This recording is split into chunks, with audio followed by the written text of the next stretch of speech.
Hello everyone, my dear student class 10th। अब हम लोग आज बात करने वाले हैं इकोनॉमिक्स के चैप्टर नंबर 2 के एनसीईआरटी सॉल्यूशन की। सर ये एनसीईआरटी क्यों इंपॉर्टेंट होती है ये ध्यान रखिएगा। सीबीएसई जो करिकुलम डिसाइड करता है वो पूरा एनसीईआरटी में होता है, मतलब इसमें जो भी क्वेश्चंस होंगे वो सारे आपके लिए बहुत इंपॉर्टेंट होंगे। तो आज हम लोग बात करेंगे यहाँ पे सेक्टर्स ऑफ इंडियन इकोनॉमी की, चैप्टर नंबर 2 है जो कि इकोनॉमिक्स का। मैं विजय ठाकरे आपका स्वागत करता हूं डेफिनेट सक्सेस पाठशाला पे, जहां पे सिर्फ और सिर्फ काम होता है रिजल्ट पे और ज्यादा से ज्यादा नॉलेज गेन करने की हम लोग यहां पे बात करते हैं। तो चलिए शुरुआत करते हैं। हम लोग यहां पे क्वेश्चन नंबर 1 पे आते हैं और क्वेश्चन नंबर 1 का फॉर्मेट देखते हैं कि भाई इंडियन इकोनॉमी के जो 3 सेक्टर्स है उससे रिलेटेड हमसे कौन कौन से क्वेश्चन पूछे जाएंगे।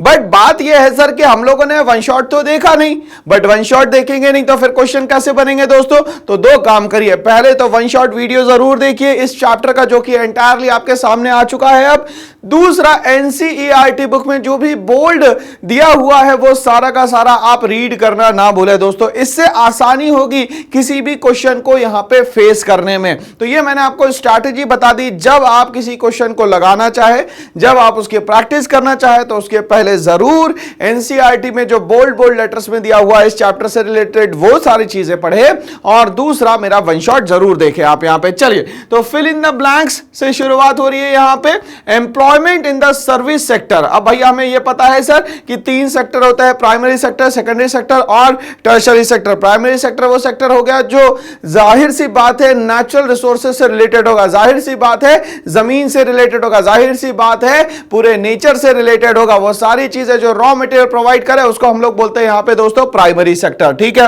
At the time of independence इसका कंट्रीब्यूशन 60 to 70% हुआ करता था, बट आज के समय अगर हम लोग बात करें तो इसका कंट्रीब्यूशन 10 to 15% बचा हुआ है बस। सेकेंडरी सेक्टर की अगर हम लोग बात करें तो इसको हम लोग बोलते हैं प्रोसेसिंग सेक्टर, या बोलते हैं मैन्युफैक्चरिंग सेक्टर, या बोल सकते हैं हम लोग इंडस्ट्रियल सेक्टर। क्यों? क्योंकि यहां पे सर क्या होता है, रॉ मटेरियल को प्रोसेस किया जाता है, फिनिश गुड्स में इसको कन्वर्ट किया जाता है और रेडी टू यूज बना दिया जाता है। बट सर इसको बेचने की जिम्मेदारी किसकी होगी? तो ये जो तीसरा सेक्टर है जिसको हम लोग बोलते हैं यहां पे टर्शरी सेक्टर, या हम लोग बोलते हैं सर्विस सेक्टर। अब ये सर्विस सेक्टर में हमेशा कंफ्यूजन रहती है दोस्तों, तो ध्यान रखिएगा जहां पे भी टेंजिबल फॉर्म ऑफ गुड्स नहीं दिख रहे हैं, मतलब कोई फिजिकल आइडेंटिटी नहीं दिख रही है किसी चीज की जो आपको मिल रही है, उसको हम लोग बोलेंगे यहां पे service sector. For example banking करती क्या है, आपके कामों को आसान बनाती है। इंश्योरेंस करती क्या है, आपके रिस्क को मिनिमम कर देती है। कम्युनिकेशन करती क्या है भैया, आप लोगों के बीच में स्ट्रॉन्ग एक रिलेशन क्रिएट करती है, बट वो दिखती है क्या? नहीं दिखती है। तो इसीलिए इसको हम लोग मान लेते हैं दोस्तों यहां पे टर्शरी सेक्टर। अगर जीडीपी में कंट्रीब्यूशन की बात करूं तो at the time of independence secondary sector का जो कंट्रीब्यूशन था वो लगभग वहां पे 20 to 30% था। आज भी लगभग इसी के बीच में 15 to 20% में कंट्रीब्यूट कर रहा है। बट जब हम लोग टर्शरी सेक्टर पे रीच करते हैं तो इसका बिल्कुल 360 डिग्री जो है वो रोटेशन हो गया। भैया क्या रोटेशन हो गया सर? तो पहले जितना था उससे बहुत ज्यादा बढ़ चुका है। पहले ये लगभग 10-20-30% हुआ करता था, आज ये 60 से 65% कंट्रीब्यूशन करता है हमारे इंडिया के जीडीपी में। तो ये बहुत बड़ा एम्प्लॉयमेंट एब्जॉर्प्शन सेक्टर है दोस्तों। चलिए तो हमें ये पता है सर कि एम्प्लॉयमेंट जो है सर्विस सेक्टर में इंक्रीज्ड हुई है to the same extent as production के लगभग जो है सर्विस सेक्टर भी जो है वो इंक्रीज हुआ है, हाँ या ना? तो भैया हैज नॉट। क्यों? क्योंकि भैया हमें पता चल चुका है क्योंकि जो सर्विस सेक्टर है वो बहुत तेजी से ग्रोथ करा है, बट जितना प्रोडक्शन सेक्टर को ग्रोथ करना था, मतलब मैन्युफैक्चरिंग सेक्टर को जितना ग्रोथ करना था उतना ये यहां पे नहीं कर पा रहा। तो आंसर क्या होगा यहां पे?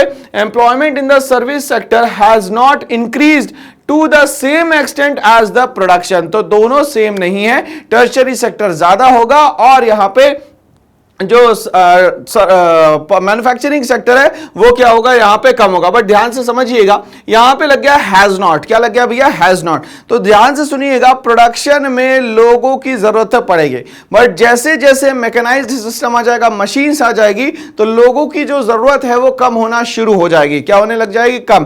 तो अब जब यहां पे मशीन्स आ जाएंगी, लोग कम लगेंगे, तो यहां पे अनएम्प्लॉयमेंट भी बढ़ेगा। क्या बढ़ेगा दोस्तों? यहां पे अनएम्प्लॉयमेंट भी बढ़ेगा। बट टर्शरी सेक्टर में तो बहुत ज्यादा जगह की जरूरत नहीं है, कम जगह में भी काम हो सकता है और वर्क फ्रॉम होम भी कर सकते हैं, इसीलिए वहां कहीं ना कहीं क्या हो सकता है, एम्प्लॉयमेंट को और ज्यादा बढ़ाया जा सकता है। ठीक है भाई, चलिए आगे बढ़ते हैं, क्वेश्चन नंबर 2 पे आते हैं। बोलता है workers in the dash sector do not produce goods. यहां पे एक ऐसा सेक्टर है जो कि गुड्स प्रोड्यूस नहीं करता। क्या ये एग्रीकल्चर सेक्टर है? बट ये एग्रीकल्चर सेक्टर तो सर प्रोडक्शन करता है रॉ मटेरियल का। क्या टर्शरी सेक्टर प्रोडक्शन करता है? क्या मैंने अभी कहा कि इंटेंजिबल फॉर्म, जहां चीजें आपको दिखे नहीं वो सब किस में चले जाएगी दोस्तों, यहां पे टर्शरी सेक्टर में चली जाएगी। तो कौन सा सेक्टर होना चाहिए दोस्तों, यहां पे टर्शरी सेक्टर जो है वो यहां पे गुड्स को प्रोड्यूस नहीं करता।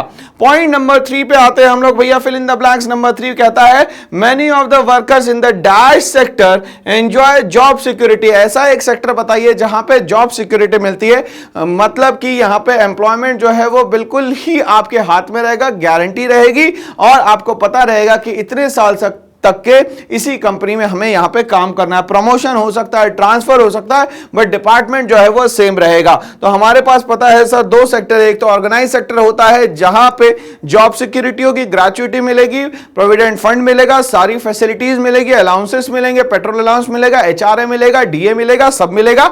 ऐसा कौन से सेक्टर में पॉसिबल है? तो वो सिर्फ और सिर्फ ऑर्गेनाइज सेक्टर में पॉसिबल है। अनऑर्गेनाइज सेक्टर में किसी भी तरीके से ये पॉसिबल नहीं है। यहां पे ऑर्गेनाइज सेक्टर में सिर्फ रिजल्ट ओरिएंटेड वर्क होता है। अगर आपने रिजल्ट दिया है तो आप वहां पे स्टेबिलिटी के साथ काम कर पाएंगे, अदरवाइज आपको वहां से किक आउट करवा दिया जाएगा। तो यहां पे हमें समझ में आ गया सर आंसर क्या होना चाहिए। ऑर्गेनाइज सेक्टर एक ऐसा सेक्टर है जहां पे जॉब सिक्योरिटी मिलती है। क्या मिलती है दोस्तों? जहां पे जॉब सिक्योरिटी मिलती है। चलिए आगे बात करते हैं। A dash proportion of labourers in India are working in the unorganised sector. क्या ज्यादा से ज्यादा लोग यहां काम कर रहे हैं अनऑर्गेनाइज सेक्टर में, कि कम से कम लोग यहां पे काम कर रहे हैं? तो आप खुद एनालिसिस करिए। इंडिया में जब हम लोगों ने कहा कि हमारी इकोनॉमी जो है एक एग्रेरियन इकोनॉमी है, तो 70 to 75% लोग जो कहीं ना कहीं एग्रीकल्चर या उसके अलाइड सेक्टर्स पे डिपेंडेंट है। जब एग्रीकल्चर और अलाइड सेक्टर्स पे डिपेंडेंट होंगे तो जाहिर सी बात है कि ज्यादा से ज्यादा लोग एब्जॉर्ब करेंगे कहां पे? प्राइमरी सेक्टर में। तो यहां जो अनऑर्गेनाइज सेक्टर है यहां पे ज्यादा लोग जाएंगे कि कम लोग जाएंगे? भैया यहां पे आंसर हमें क्लियर हो गया सर, ज्यादा से ज्यादा लोग यहां पे जाएंगे। चलिए आगे बढ़ते हैं, क्वेश्चन नंबर 5 पे आते हैं, फिल इन द ब्लैंक्स के। Cotton is a dash product and cloth is a dash product. अब यहां पे बोल रहा है भैया कॉटन कौन सा प्रोडक्ट है और यहां पे जो क्लोथ है वो कौन सा प्रोडक्ट है। तो भैया कॉटन का तो हम लोगों को पता है ना यहाँ पे कि कॉटन जो है अपने आप में एक नेचुरल प्रोडक्ट है, या तो हम लोग इसको बोल सकते हैं रॉ मटेरियल का प्रोडक्ट है। अब दूसरा, इसको क्लोथ जो है वो क्या है? मैन्युफैक्चरिंग प्रोडक्ट है। मतलब कि जब ये कॉटन था तो ये प्राइमरी सेक्टर का पार्ट हो गया, और ये जब क्लोथ बन गया तो ये किसका पार्ट हो गया दोस्तों? सेकेंडरी सेक्टर का यहाँ पे पार्ट हो गया। तो पहले वाले में क्या आ जाएगा सर यहाँ पे? तो ये आ जाएगा नेचुरल प्रोडक्ट, या हम लोग इसको बोल सकते हैं रॉ मटेरियल, और दूसरे वाले को हम लोग बोल सकते हैं मैन्युफैक्चर्ड, या तो हम लोग बोल सकते हैं कौन सा सेक्टर होगा सर यहां पे? तो सेकेंडरी सेक्टर होगा। चलिए आगे बढ़ते हैं। The activities in primary, secondary and tertiary sector are dash independent और इंटरडिपेंडेंट। ठीक है ना भाई? इंडिपेंडेंट का मतलब होता है अपने हिसाब से वो काम कर पाएगी। अगर प्राइमरी सेक्टर ने कोई भी रॉ मटेरियल बना दिया तो उसका वो खुद इस्तेमाल नहीं कर सकती, उसको प्रोसेस करने के लिए दूसरे किसी सेक्टर को देना पड़ेगा, जो कि है यहाँ पे सेकेंडरी सेक्टर, या तो हम लोग इसको बोल सकते हैं दोस्तों यहाँ पे मैन्युफैक्चरिंग सेक्टर। मैन्युफैक्चरिंग का काम हो गया। अब यहाँ पे सेल परचेज करना है या उसको मार्केट में ले जाके लॉन्च करना है, ये सारा काम सर्विस सेक्टर का यहाँ पे होता है। तो इस तरीके से देखा जाए तो ये तीनों सेक्टर एक दूसरे पे क्या है? इंटरडिपेंडेंट है। क्या है? इंटरडिपेंडेंट। ये इंडिपेंडेंट नहीं है, मतलब ये पूरा 100% काम नहीं कर सकते। ठीक है ना भाई? चलिए, तो इसके कारण ये आंसर क्या हो जाएगा दोस्तों यहाँ पे? इंटरडिपेंडेंट। क्या हो जाएगा दोस्तों यहाँ पे? इंटरडिपेंडेंट। चलिए इंटरडिपेंडेंट के बाद हम लोग बात करते हैं यहाँ पे एक एमसीक्यू की। एमसीक्यू में हम लोग क्वेश्चन के साथ उसके जो भी ऑप्शंस है उसको क्लोज एनालाइज करेंगे कि ये क्लोज एनालिसिस में हमें चैप्टर क्योंकि पूरा का पूरा कवर हो जाता है। चलिए तो क्वेश्चन पे हम लोग आते हैं। ये क्वेश्चन कहता है the sectors are classified into public and private sector. ठीक है, तो अगर ये पब्लिक एंड प्राइवेट सेक्टर में इसको मैं डिवाइड करता हूं तो on the basis of ownership इसको मैं डिवाइड कर देता हूं। ठीक है भाई, ओनरशिप के हिसाब से जो पब्लिक सेक्टर होगा इसमें मेन रोल होगा गवर्नमेंट का, मतलब गवर्नमेंट के पास इसके ज्यादा से ज्यादा शेयर्स होंगे। सर कितने शेयर्स होंगे? 50% या उससे ज्यादा शेयर्स होंगे, तो उसको हम लोग बोलेंगे पब्लिक सेक्टर। दूसरा, ये हम लोग बात करते हैं ओनरशिप पे प्राइवेट सेक्टर की। ठीक है भाई, प्राइवेट सेक्टर का सीधा सीधा मतलब है कि यहां पे कोई ना कोई इंडिविजुअल या तो कोई फर्म जो है वो क्या बन के बैठी होगी, ओनर बैठी हुई होगी, ठीक है, ओनर बन के बैठ गई भैया। चलिए, तो शेयर्स की बात करें तो 50% से ज्यादा शेयर अगर किसी इंडिविजुअल या किसी फर्म के पास होगा तो इसको कहा जाएगा प्राइवेट सेक्टर। यहां तक कॉन्सेप्ट क्लियर हो गया। चलिए, अब ये बोलता है The sector are classified into public and private sector on the basis of, क्या एम्प्लॉयमेंट कंडीशन के बेसिस पे इसको डिवाइड कर सकते हैं, the nature of economic activity के बेसिस पे हम डिवाइड कर सकते हैं, ओनरशिप ऑफ द एंटरप्राइज के बेसिस पे, या number of workers employed in the enterprise के बेसिस पे डिवाइड कर सकते हैं। तो अभी ये कॉन्सेप्ट दोस्तों हमें क्लियर हो गया। तो कॉन्सेप्ट क्लियर हो गया तो भैया आंसर भी आ जाना चाहिए हमारे पास। क्या आंसर आ जाना चाहिए सर यहाँ पे, कि ओनरशिप के बेसिस पे हम लोग क्या कर सकते हैं, यहाँ पे जो इंडस्ट्रीज है, जो सेक्टर्स है, उसको क्या कर सकते हैं, डिवाइड कर सकते हैं। चलिए, in public sector ownership is with the government. Ownership किसके हाथ में होती है दोस्तों, गवर्नमेंट के हाथ में होती है। प्राइवेट सेक्टर के हाथ में ओनरशिप अगर हो जाएगी तो वो कहलाएगा प्राइवेट सेक्टर, और वहां पे जो ओनरशिप है किसके पास जाएगी, किसी इंडिविजुअल या किसी फर्म के पास यहां पे चले जाएगी। ठीक है ना भाई। एम्प्लॉयमेंट कंडीशन, इकोनॉमिक एक्टिविटी और नंबर ऑफ वर्कर्स एम्प्लॉयड के हिसाब से हम लोग इसका सेक्टोरल क्लासिफिकेशन यहां पे नहीं कर सकते। ओके, चलिए, तो भाई यहां तक की कहानी क्लियर हो गई। क्या आगे बढ़ सकते हैं। नेक्स्ट क्वेश्चन आता है प्रोडक्शन ऑफ अ कमोडिटी। अब ये सर प्रोडक्शन का मतलब क्या होता है, ध्यान से समझते हैं। पहले तो प्रोडक्शन का बहुत सीधा सीधा मतलब होता है कि सर जो रॉ मटेरियल है उसको हम प्रोसेस कर दें। ठीक है, रॉ मटेरियल को मैं यहां कंसीडर करता हूं इनपुट। क्या कंसीडर करता हूं दोस्तों, यहां पे इनपुट। अब सर ये कौन सा सेक्टर हो गया, तो इसके कारण ये हो गया यहां पे दोस्तों प्राइमरी सेक्टर। क्या हो गया दोस्तों, प्राइमरी सेक्टर। ठीक है, इसके बाद आगे हम लोग बढ़ते हैं। इसके बाद आ जाता है यहां पे रॉ मटेरियल को हम लोगों ने क्या कर दिया, प्रोसेस कर दिया। प्रोसेस जब करेंगे तो यहां पे क्या होगा भैया, हमें जरूरत पड़ेगी मशीन्स की। किसकी दोस्तों जरूरत पड़ेगी, यहां पे मशीन्स की जरूरत पड़ेगी। ठीक है ना भाई। चलिए, अब ये मशीन्स की जरूरत पड़ेगी, प्रोसेस होगा, तो ये जो सेक्टर है वो कौन सा कहलाएगा सर, यहां पे सेकेंडरी सेक्टर कहलाएगा। क्या कहलाएगा दोस्तों, यहां पे सेकेंडरी सेक्टर कहलाएगा। ओके, चलिए आगे बढ़ते हैं हम लोग। अब ये चीजें बनके तैयार हो गई, मार्केट में लॉन्च करना है हम लोगों को। मार्केट में इसको कौन बेचने का काम करेगा, तो यहाँ पे ये यहाँ पे जो चीज बनाई है प्रोसेसिंग में उसको बेचने का काम करेगा। यहाँ पे आउटपुट होने के बाद जो सेक्टर बनता है उसको हम लोग बोलते हैं यहाँ पे टर्शरी सेक्टर। क्या बोलते हैं दोस्तों, यहाँ पे इसको टर्शरी सेक्टर। ठीक है, इसमें हम लोग कंसीडर कर लेते हैं बैंक्स को, इंश्योरेंस, ठीक है भाई, और हम लोग कंसीडर कर लेते हैं यहां पे कम्युनिकेशन। चलो भैया, क्या यहां तक का कॉन्सेप्ट क्लियर है, क्या बिल्कुल सही है, चलो समझ में आ गई चीज है। अब ये बोलता है प्रोडक्शन ऑफ कमोडिटी। अब ध्यान समझिएगा, किस चीज का प्रोडक्शन करेंगे, तो प्रोडक्शन करने का काम जो होता है मेनली प्रोड्यूसर का होता है। ठीक है भाई, प्रोड्यूसर मेनली क्या करता है, मार्केट में सप्लाई करता है। सप्लाई काय की करेगा, मेनली सर ये गुड्स की करेगा, या गुड्स की करेगा, या तो किसकी करेगा सर, यहां पे ये सर्विसेज की करेगा। ठीक है, और हम लोग कौन हो गए दोस्तों यहां पे, तो हम लोग यहां पे हो गए कौन, कंज्यूमर। कौन हो गए दोस्तों हम लोग यहां पे, कंज्यूमर। कंज्यूमर मार्केट में क्या करेगा सर, तो चीजों की डिमांड करेगा। क्या करेगा, डिमांड करेगा। अब ध्यान समझिएगा, आपके लिए ये स्टाइलस काम का है या आपके लिए बॉल पेन काम का है, तो सर हमें तो बॉल पेन चाहिए, क्यों, क्योंकि अभी हमें एग्जाम देना है। बिल्कुल सही बात है, तो आपके लिए वो जो बॉल पेन है वो इंपॉर्टेंट है, बट मेरे लिए स्टाइलस इंपॉर्टेंट है। ठीक बात है। चलिए, तो यहां पे प्रोड्यूसर जो भी चीज बनाएगा उसकी मार्केट में क्या होनी चाहिए, यूटिलिटी होनी चाहिए। क्या होनी चाहिए, यूटिलिटी। यूटिलिटी का मतलब है कि जिस भी चीज को बनाया जाए उससे आपको क्या मिले दोस्तों, यहां पे सेटिस्फैक्शन मिले। अगर वो सेटिस्फैक्शन नहीं मिलेगा तो वो गुड्स आपके किसी काम का नहीं है। प्रोड्यूसर ने जो ये गुड बनाया है वो मार्केट में नहीं बिक पाएगा। इसीलिए प्रोड्यूसर जब भी यहां पे चीजों को बनाते हैं तो सबसे पहले मार्केट एनालिसिस करते हैं, उसके बाद ही किसी चीज को यहां पे बनाया जाता है। ठीक है भाई। चलिए आगे बोलता है production of a commodity mostly through the natural process. Natural process से यहां पे चीजें क्या करेगी, बनाया जाएगी।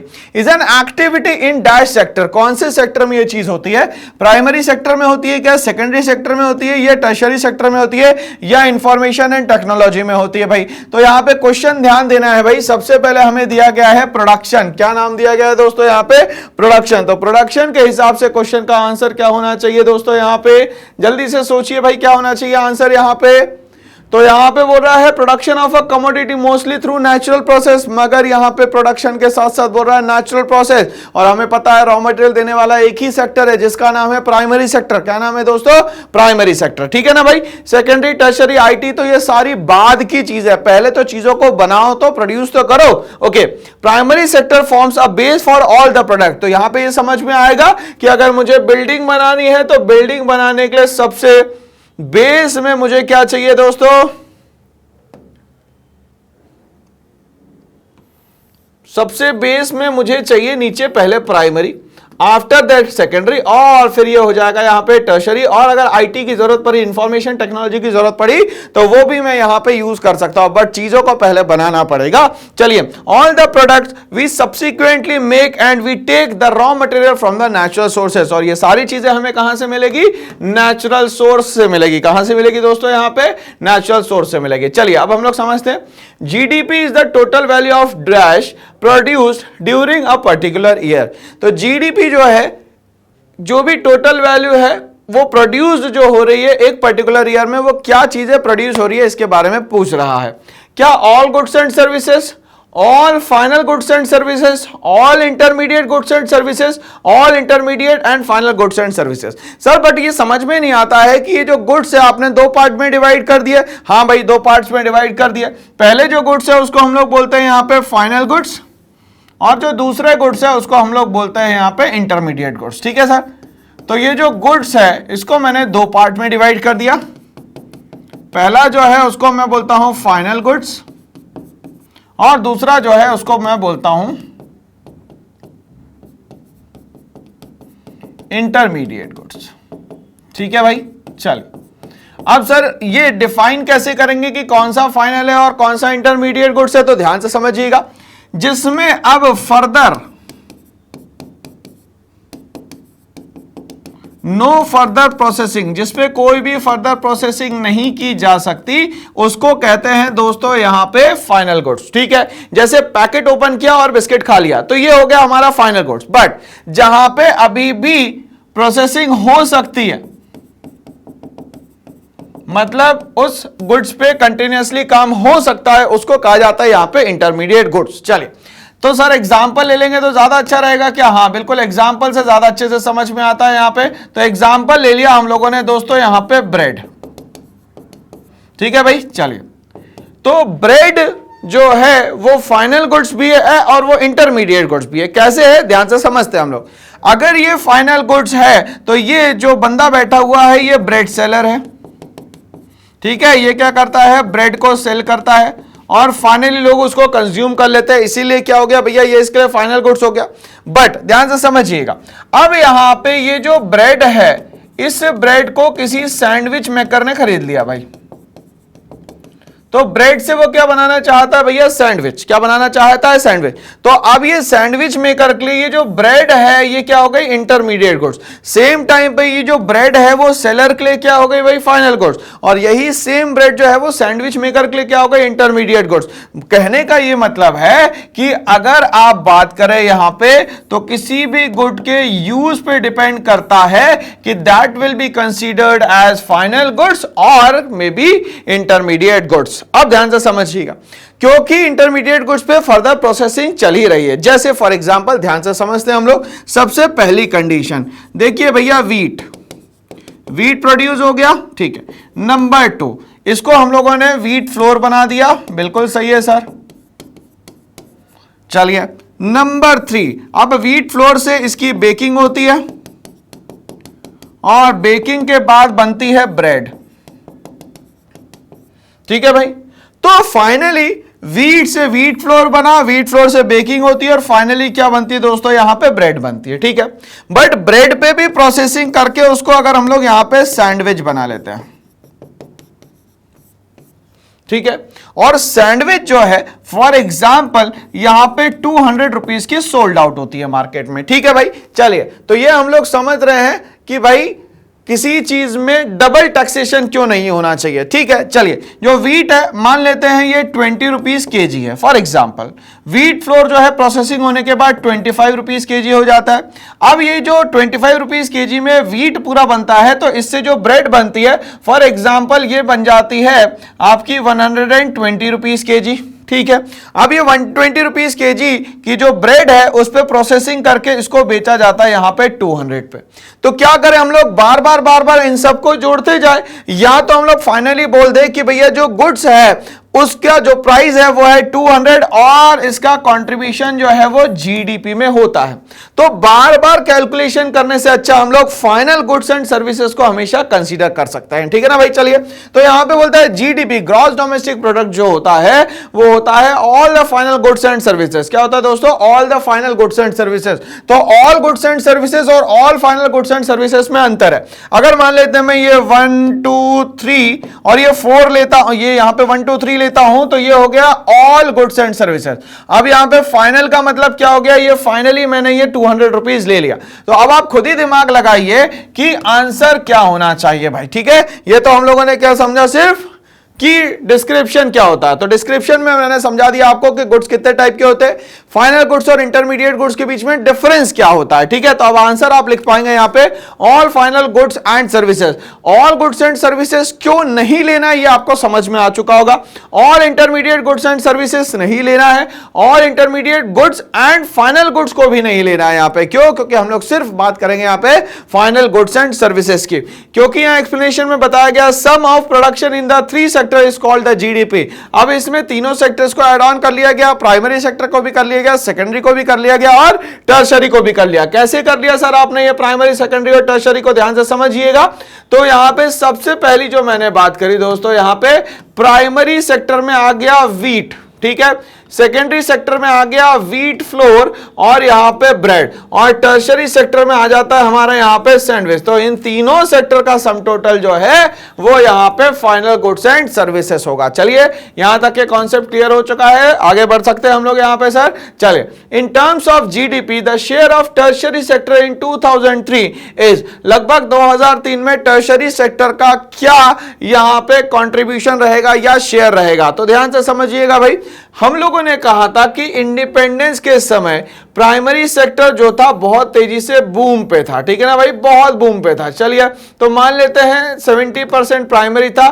कब सर? तो 1950s में। ठीक है, सेकेंडरी कितना था सर? 20%, टर्शरी कितना था? 10%। फिर आया लगभग 2016, ठीक है, 2016 आ गया। अब यहां पे ये रिवर्सल हो गया, तो ये हो गया यहां पे अब 60%, ये हो गया लगभग 30% और ये हो गया यहां पे 10%। तो सबसे ज्यादा कंट्रीब्यूशन जो है लगभग किसका हो रहा है अब? टर्शरी सेक्टर का। मतलब 2003 तक ये टर्शरी सेक्टर का कंट्रीब्यूशन जो है 50% से लेके 60% के बीच में पहुंच चुका होगा। ठीक है ना भाई, चलिए आगे बढ़ते हैं भाई। आंसर भी हमारे सामने आ गया है।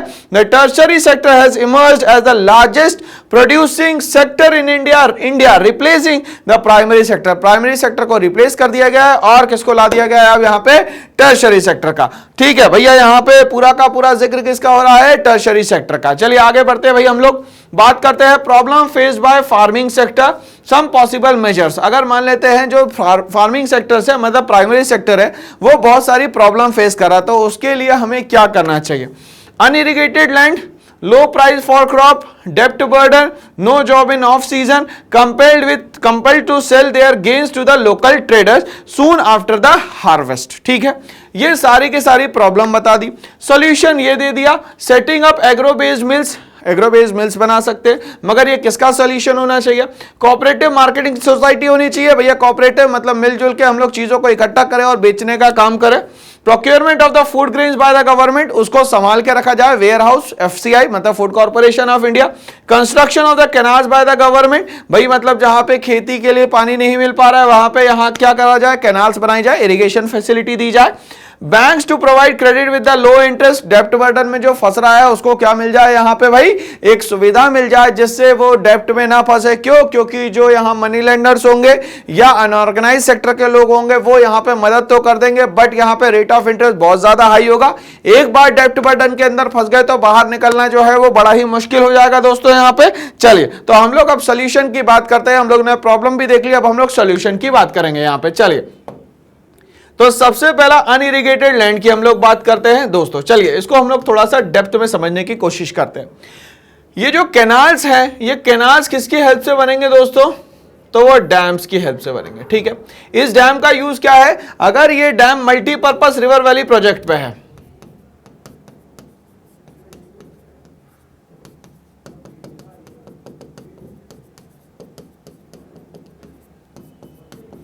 तो उससे दो काम किया जाएगा। पहला तो इलेक्ट्रिसिटी जनरेशन की जाएगी। इलेक्ट्रिसिटी जनरेट कैसे होगी सर? तो इस इलेक्ट्रिसिटी जनरेशन के लिए पानी को बहुत ऊपर से गिराया जाएगा सर, पानी को बहुत ऊपर से गिराया जाएगा, ठीक है भाई। गिराया पानी को बहुत ऊपर से, और गिराया किस पे सर? यहां पे एक टरबाइन पे। किस पे गिराया? टरबाइन पे। टरबाइन क्या करेगी भैया? इसको कन्वर्ट करेगी और इलेक्ट्रिसिटी प्रोड्यूस होगी। ऐसे प्लांट को यहां पे हम लोग कहते हैं एनएचपीसी। क्या बोलते हैं? National hydro power corporation. अब यहां पे पानी जो एक्स्ट्रा बचा है वो बाहर निकलेगा। अभी जो पानी एक्स्ट्रा बचा है, बाहर निकल रहा है, उसको हम लोग यूज करेंगे दोस्तों यहां पे इरिगेशन के लिए। इरिगेशन किसके थ्रू होगी दोस्तों? यहां पे तो कैनाल्स के थ्रू होगी। किसके थ्रू होगी दोस्तों? यहां पे कैनाल्स के थ्रू होगी, ठीक है भाई। यहां तक के कॉन्सेप्ट क्लियर है। अब यहां पे एक और बात ध्यान में रखने वाली चीजें हैं। क्या? कि भाई यहां पे जो कैनाल्स है वो कौन से सीजन के लिए बनाना जरूरी है सर? तो ये राबी सीजन के लिए बनाना जरूरी है। सर ये खरीफ के लिए बनाना जरूरी क्यों नहीं है? खरीफ के लिए इसलिए बनाना जरूरी नहीं है क्योंकि उस समय ऑनसेट ऑफ द मॉनसून होता है, उस समय हमारे यहां मॉनसून आता है, ठीक है भाई। चलिए अभी ऑनसेट ऑफ द मॉनसून कहां से आता है सर? तो ये हमारे यहां साउथ वेस्ट से आता है। कहां से आता है दोस्तों? यहां पे साउथ वेस्ट से आता है, ठीक है। तो अनइरिगेटेड लैंड पे पानी पहुंचाने का काम जो है वो कैनाल्स के थ्रू होगा। जिस सिस्टम के थ्रू जाएगा ये इरिगेशन होगा। इन डैम्स के थ्रू यहां पे दो काम हो सकता है। मल्टीपर्पज रिवर वैली प्रोजेक्ट बनाए जा सकते हैं जिसमें यहां इलेक्ट्रिसिटी भी प्रोड्यूस हो सकती है, जिसको हम लोग एनएचपीसी के प्लांट बोलते हैं। और दूसरा यहां पे जो एक्स्ट्रा वाटर बचेगा वो कैनाल्स के थ्रू कहां जाएगा भाई? तो वो यहां पे खेतों तक के जाएगा, जिससे किसान पानी दे पाएगा। और यहां पे क्या हो सकता है भैया? एक बहुत अच्छा सोइंग सिस्टम, हार्वेस्टिंग सिस्टम और यहां पे कल्टीवेशन सिस्टम काम कर सकता है। लो प्राइस फॉर क्रॉप्स की अगर हम लोग बात करें तो इसके लिए गवर्नमेंट क्या कर रही है भाई? तो यहां पे फूड ग्रेन्स के लिए कहीं ना कहीं कुछ ना कुछ सिस्टम बना रही है। तो कैसा सिस्टम बना रही है सर यहां पे? तो ध्यान से समझिएगा। तो पहला जो सिस्टम बनाया गया उसको हम लोग बोलते हैं सर यहां पे एमएसपी। क्या बोलते हैं दोस्तों? यहां पे एमएसपी। एमएसपी का मतलब होता है मिनिमम सेलिंग प्राइस, ठीक है, हम लोगों को यह पता है। बट गवर्नमेंट जब यहां पे ग्रेन्स के फॉर्म में बनाती है तो इसको हम लोग बोलते हैं यहां पे मिनिमम सपोर्ट प्राइस। क्या बोलते हैं दोस्तों? यहां पे मिनिमम सपोर्ट प्राइस, ठीक है भाई, याद रखिएगा यहां पे, क्योंकि यहां पे एग्जाम में मिनिमम सेलिंग प्राइस लिखेंगे तो गलत हो जाएगा। अब क्या हुआ भाई? तो ध्यान से समझिएगा, हमारे यहां खारिफ और राबी दोनों लगाए जाते हैं भाई। ये दोनों सीजन हो गए हमारे लिए, ध्यान से समझिएगा। खारिफ जो है वो स्टार्ट हो गया लगभग जुलाई से लेके अक्टूबर में, और ये लगभग स्टार्ट हो गया नवंबर से लेके मार्च के बीच में, ठीक है भाई। यहां तक के कॉन्सेप्ट क्लियर? अब ध्यान से समझिए, खरीफ के समय ही किसान से क्या करा जाएगा भैया? एग्रीमेंट कर लिया जाएगा। एग्रीमेंट हो गया, इसमें भी एग्रीमेंट हो गया भाई। चलिए एग्रीमेंट में यह तय कर लिया गया कि भैया फॉर एग्जांपल यहां पे जो सोयाबीन है, सोयाबीन का रेट जो है मान लेते हैं गवर्नमेंट ने डिसाइड किया 17 रुपीज पर केजी, ठीक है भाई। और मान लेते हैं यहां पे आपने स्टार्ट कर लिया वीट। वीट के एमएसपी की बात करते हैं तो वीट के एमएसपी में इन लोगों ने बोल दिया कि सर वीट जो है मान लेते हैं 16 रुपीज पर केजी, ठीक बात है। चलिए अब इनने ये जो डील कर ली है, इसी डील में चाहे हार्वेस्ट कैसा भी हो इतना पैसा तो मिलेगा, इसीलिए इसको कहा जाता है सपोर्ट। क्या कहा जाता है दोस्तों यहां पे? इसको सपोर्ट। तो हम लोग क्या कहेंगे कि गवर्नमेंट फूड ग्रेन्स के लिए क्या कर रही है? एमएसपी लॉन्च कर रही है, जिसको बोलते हैं मिनिमम सपोर्ट प्राइस। तो भाई यहां पे हम लोग को समझ में आ रहा है कि जो लो प्राइस फॉर क्रॉप्स है इसके लिए गवर्नमेंट क्या कर रही है, आपका बहुत बड़ा सपोर्ट कर रही है, जिसको मैं समझा रहा हूं एमएसपी के थ्रू, मिनिमम सपोर्ट प्राइस के थ्रू, ठीक है। थोड़ा सा और समझते हैं इसमें सर। यहां पे अगर मान लेते हैं यहां पे बैड वेदर हो जाता है, ठीक है, किसी तरीके से नेचुरल कोई कैलामिटीज आ जाती है, तो इस केस में भी गवर्नमेंट आपका यहां 100% क्या करने वाली है दोस्तों, सपोर्ट करने वाली है। क्या करने वाली है दोस्तों, यहां पे सपोर्ट करने वाली है। ठीक है भाई, चलिए, तो सरकार इस तरीके से आपकी यहां पे मदद कर रही है। ठीक है भाई, अब दूसरा यहां पे अगर हम लोग बात करें सरकार और किस तरीके से हमें यहां पे मदद कर रही है, तो यहां पे दूसरा एक और हम समझते हैं कॉन्सेप्ट। चलिए, अब गवर्नमेंट ने क्या बोला कि भैया आप जो भी चीज प्रोड्यूस करोगे, ठीक है, वो हार्वेस्ट करके जब लाएंगे तो आपके पास इतनी जगह तो नहीं होगी कि आप इसको रख सके। ठीक है, तो इसके लिए गवर्नमेंट ने एक कॉन्सेप्ट निकाला वेयर हाउसेस का।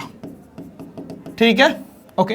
अब वेयर हाउसेस दोनों तरीके से होते हैं, नॉर्मल भी होते हैं और दूसरा जो होता है यहां पे हम लोग कोल्ड स्टोरेज की भी बात करते हैं। ठीक है, बहुत सारे यहाँ पे ऐसे भी चीजें हैं जो कि क्या हो जाती है, जर्मिनेट हो जाती है, तो वो किसी काम की नहीं बचेगी, इसलिए कोल्ड स्टोरेज भी यहाँ पे बनाया गया। ठीक है, गवर्नमेंट जो एक्स्ट्रा चीजें बचती है उसको यहाँ पे वो बफर स्टॉक में रख लेती है। सर ये बफर स्टॉक क्या होता है? बफर स्टॉक का मतलब होता है इमरजेंसी के लिए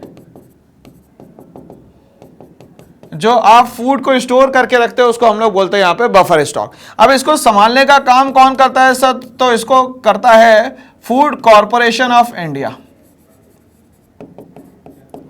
ठीक है सर, अब मान लेते हैं कि इस साल का जो बफर स्टॉक है वो कंप्लीट हो गया, अब नेक्स्ट ईयर का फिर से आ गया, तो क्या करेंगे? तो गवर्नमेंट ने यहां पे जो लोग कैपेबल नहीं है किसी भी चीज को खरीदने में, बहुत ही मिनिमम उनकी वेजेस है, पैसा बहुत कम होता है, तो गवर्नमेंट ने उनके लिए एक स्कीम निकाली जिसको बोलते हैं दोस्तों यहां पे पब्लिक डिस्ट्रीब्यूशन सिस्टम, पीडीएस।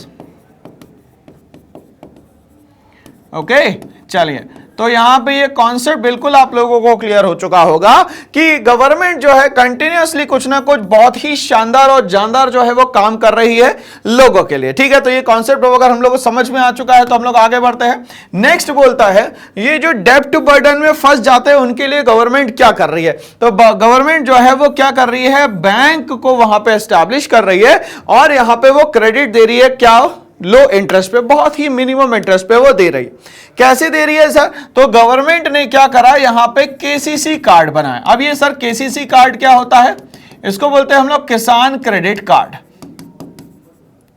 ठीक है, किसान क्रेडिट कार्ड में होता क्या है, तो उसके पास, बंदे के पास जितनी भी जमीन है उस अकॉर्डिंग उसको क्या मिलता है, यहां पे एडवांस में पैसा मिल जाता है। ठीक है, मान लेते हैं कि उसको एडवांस में पैसा मिल जाता है खरीफ क्रॉप के लिए। ठीक है, अब ये खरीफ क्रॉप में उसको जो एडवांस मिला, उसने हार्वेस्ट किया, उसने सोल्ड आउट कर दिया मार्केट में।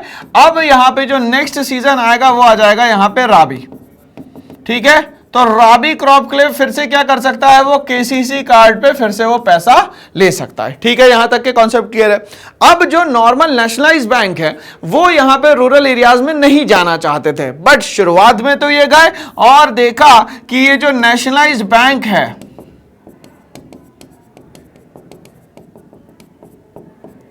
इनका बहुत ज्यादा क्या होने लग गया दोस्तों, यहां पे एनपीए। अब ये सर ये एनपीए क्या होता है?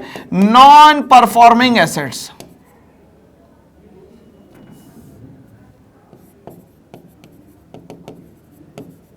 मतलब जो वो किसान को लोन दे रहे थे उसकी रिकवरी नहीं हो पा रही थी और कंटिन्यूअसली ये पैसा जो है इनका डूबता चला जा रहा था। तो इनने कहा भैया अब हम लोग यहां पे बैंकिंग सेटअप नहीं कर सकते, तो गवर्नमेंट ने 1975 में इसका सॉल्यूशन निकाला और वहां पे आरआरबी को एस्टैब्लिश किया। अब ये सर आरआरबी क्या है? इसको हम लोग बोलते हैं यहां पे रीजनल रूरल बैंक्स। अब रीजनल रूरल बैंक्स को आरबीआई के अंडर में ही बनाया गया और फिर देखा गया कि क्या हमें एनपीए हो रहे हैं अभी भी, तो भी एनपीए हो रहे थे। तो इन्होंने बोला आरबीआई ने कि भैया अब हम लोग इसको नहीं संभाल सकते, तो यहां पे आरआरबी को संभालने की जिम्मेदारी दी गई फिर दोस्तों यहां पे नाबार्ड को।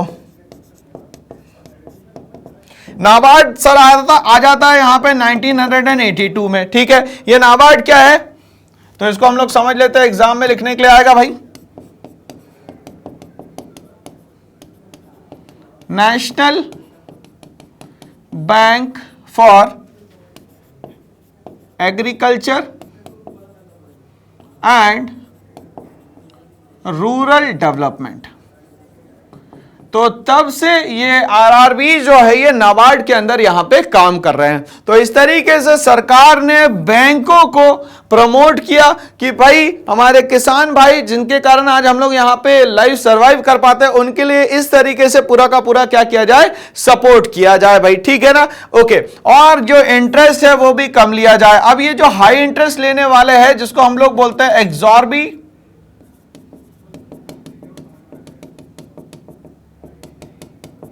एग्जॉर्बिटेंटली हाई टैक्स या एग्जॉर्बिटेंटली हाई रेट, तो ये जो फार्मर्स हुआ करते थे उनसे बहुत ज्यादा क्या लिया जाता था भैया, इंटरेस्ट लिया जाता था, जिसके कारण ये लोग किस में आ जाते थे, डेब्ट बर्डन में आ जाते थे, या तो ये डेब्ट ट्रैप में आ जाते थे, जिससे रिकवर करना बड़ा ही मुश्किल काम था। दोस्तों क्या यहां पे ये कॉन्सेप्ट क्लियर हो गया, बैंकिंग पूरा क्लियर हो गया आप लोगों को, गवर्नमेंट किस तरीके से काम कर रही है ये कॉन्सेप्ट बिल्कुल क्लियर हो गया। चलिए हम लोग आगे बढ़ जाते हैं। यहां पे नेक्स्ट कहता है यहां पे no job in the off season, बिल्कुल सही बात है। अब यहां पे नो जॉब है जो ऑफ सीजन में कोई भी जॉब नहीं मिलेगी। सर ऑफ सीजन आता कब है, चलिए इसको ध्यान से समझिएगा। तो हमारे पास सर 3 सीजन है, खरीफ, राबी और जायद।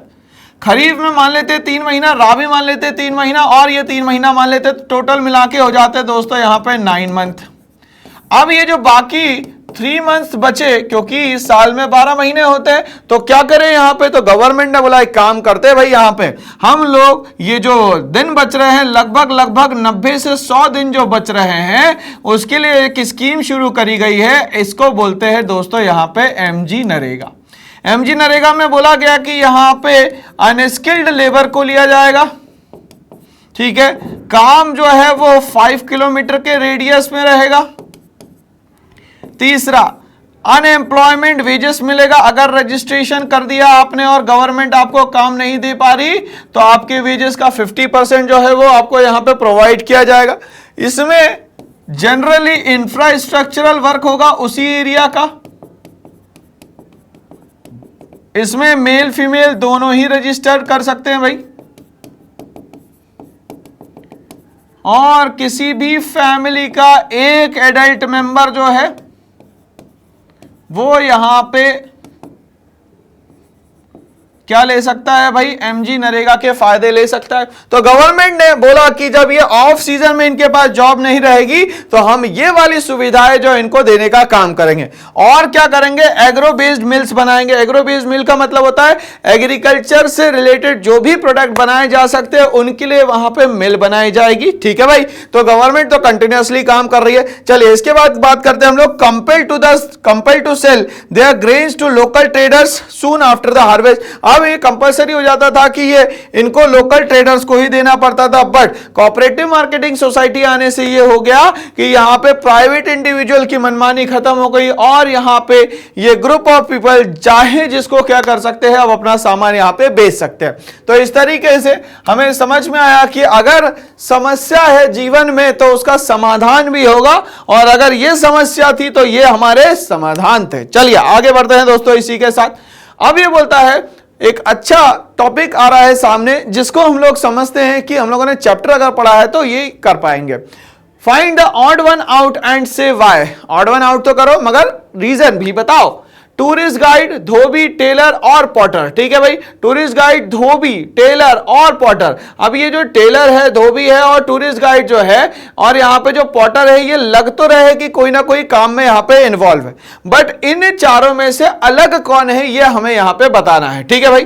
तो धोबी, टेलर और पॉटर, ठीक है। अब यहां पे बोल रहा है कि अलग क्या है ये बताओ। तो टूरिस्ट गाइड जो है इसमें से अलग हो रहा है, क्यों? क्योंकि बोल रहा है कि tourist guide is the odd one out because he or she is appointed by the government department, but tailor, dhobi and potter own their private work. हो सकता है ये जो टूरिस्ट गाइड है ये सरकार ने अपनी तरफ से क्या करके रखा है, अपॉइंट करके रखा हो, ठीक है ना भाई। चलिए तो यहां पे टूरिस्ट गाइड जो है इसका प्रोफेशन इन लोगों से अलग निकल के आ रहा है।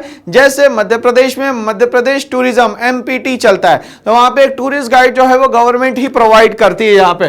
तो टूरिस्ट गाइड जो है हो सकता है गवर्नमेंट द्वारा अपॉइंटेड हो, बट धोबी, टेलर और पॉटर जो है वो खुद के काम करने वाले लोग हो सकते हैं। चलिए आगे बात करते हैं टीचर, डॉक्टर, वेजिटेबल वेंडर और लॉयर। अब यहां पे हम लोगों को सेक्टर याद हो जाने चाहिए, प्राइमरी, सेकेंडरी और टर्शरी।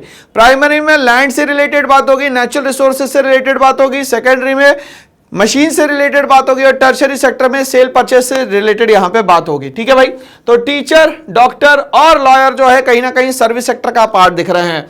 बट जो वेजिटेबल वेंडर है वो कहीं ना कहीं यहां पे क्या लग रहा है कि चीजों को, नेचुरल रिसोर्सेस को मार्केट में बेचने का काम कर रहा होगा। तो ये इन तीनों से क्या हो जाता है दोस्तों, अलग हो जाता है। The vegetable vendor is the odd one out because he work in the primary sector. तो इसका जो रिलेशन है वो किससे आ रहा है भाई, प्राइमरी सेक्टर से आ रहा है। बाकी तीनों का किससे आ रहा है, टर्शरी सेक्टर से आ रहा है। While jobs of teacher, lawyer and doctor came under the tertiary sector. ठीक है भाई, इजी इजी क्वेश्चन है ये तो। Postman, cobbler, soldier, police constable. ठीक है, तो पोस्ट ऑफिस डिपार्टमेंट गवर्नमेंट का होता है, पुलिस डिपार्टमेंट गवर्नमेंट का होता है, सोल्जर भी सरकारी डिपार्टमेंट में आता है। मतलब ये सारे के सारे पब्लिक सेक्टर के कहीं ना कहीं पार्ट है। बट कॉबलर की हम लोग बात करें तो वो खुद का काम करता है, मतलब प्राइवेट इंडिविजुअल हो गया यहां पे, इसीलिए जो है कॉबलर यहां अलग हो जाएगा। कैसे, cobbler is the odd one out because he work in the private sector while the postman, soldier, police constable work for the public sector in an organised sector. ठीक है, तो यहां पे बात करते हैं कॉबलर अनऑर्गेनाइज सेक्टर का हो गया, और ये जो बंदा है वो कहां के हो गए भाई, सारे के सारे पब्लिक सेक्टर के हो गए, मतलब गवर्नमेंट के एम्प्लॉयज हो गए। चलिए आगे बढ़ते हैं।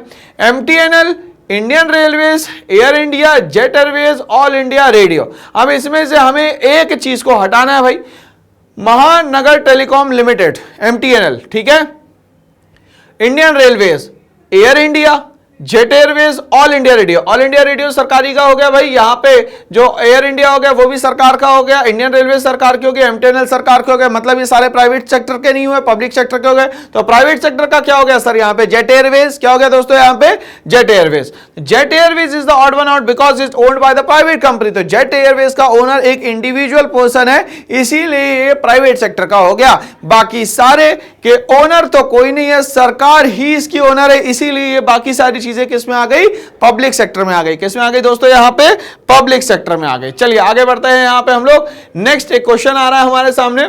Research scholar looked at the working people in the city of Surat and found the following. अब यहां पे वो गया सूरत में और यहां पे कुछ चीजें उसने क्या करी भैया, देखिए कि ये क्या हो रहा है। यहां पे place of work in office and factories registered with the government, nature of employment organised है, और परसेंटेज ऑफ वर्किंग पीपल जो है वो क्या है, 15% है। अब बोलता है own shop, offices, clinics in market places with a formal licence. Formal licence लेके वो अपना काम कर रहे हैं, तो वो नेचर ऑफ एम्प्लॉयमेंट क्या होगा ये हमें बताना है। People working on the street, construction and worker. Street पे जो भी कंस्ट्रक्शन चल रहा है, जो भी छोटे छोटे काम चल रहे हैं वो सब ये कर रहे हैं यहाँ पे डोमेस्टिक वर्कर्स। ठीक है, working in small workshop usually not registered with the government. Government से इसका कोई रिलेशन यहाँ पे नहीं है, तो हमें नेचर ऑफ एम्प्लॉयमेंट बताना है और यहाँ पे हमें परसेंटेज बताना है। तो ये जो own shop, offices, clinics, market place में ये सारे के सारी क्या हो गए भैया, क्योंकि यहाँ एक वर्ड लग गया है। क्या लगाया सर वर्ड यहाँ पे, तो वर्ड लगा हुआ है सर यहाँ पे गवर्नमेंट की परमिशन से काम कर रहे हैं, इसीलिए यहाँ पे लग गया फॉर्मल लाइसेंस। फॉर्मल लाइसेंस लगते से ही ये हो गया ऑर्गेनाइज। क्या हो गया दोस्तों, यहाँ पे ऑर्गेनाइज। ठीक है, 15% लोग जो है इसमें एंगेज्ड हैं। दूसरा, यहां पे ये डोमेस्टिक वर्क में ये सब में इन्वॉल्व है, मगर ये क्या हो गया, अनऑर्गेनाइज सेक्टर। क्यों, क्योंकि यहां पे ये सारे प्राइवेट इंडिविजुअल्स है। कौन है, प्राइवेट इंडिविजुअल्स। तो मान लेते हैं approximately 20%। Working in small workshop usually not registered with the government, इसको भी हम लोग अनऑर्गेनाइज में लेंगे। अब ऑर्गेनाइज और अनऑर्गेनाइज में डिफरेंस क्या होता है सर, खुद के काम करना, खुद से काम करना, ये सब अनऑर्गेनाइज में आता है। एक पर्टिकुलर सिस्टम के हिसाब से काम करना, जॉब सिक्योरिटी होना, एक पर्टिकुलर सैलरी मिलना, आफ्टर हैविंग द जॉब, पूरा जॉब हो गया खत्म, उसके बाद क्या, उसके बाद भी कुछ ना कुछ बेनिफिट्स आपको मिलेंगे। तो ये सिर्फ और सिर्फ किस में हो सकता है, ऑर्गेनाइज सेक्टर में हो सकता है।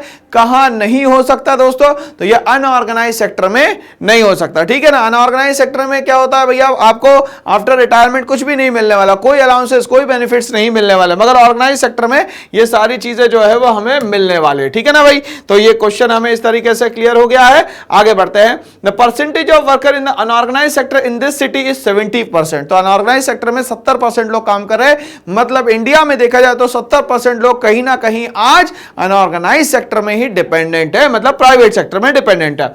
We find many organised sector enterprises in the unorganised sector because they want to evade taxes and refuse to follow the law protecting the laborers। अब यहां पे ये भी हो सकता है कि जो अनऑर्गेनाइज्ड सेक्टर होता है वो सिस्टम पे काम नहीं करता, सिस्टम पे काम नहीं करेगा तो वो टैक्स यहां पे नहीं करेगा।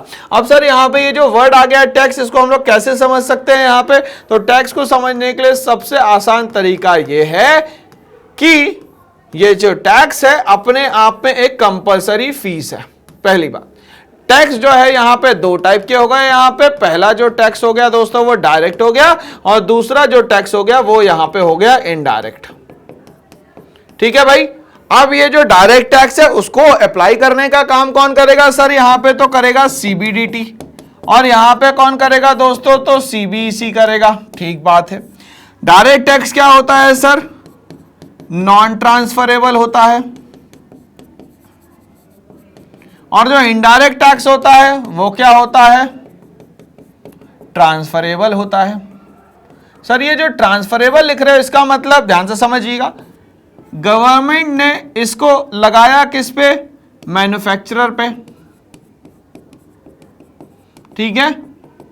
मैन्युफैक्चरर ने किस पे लगाया भैया? होलसेलर पे।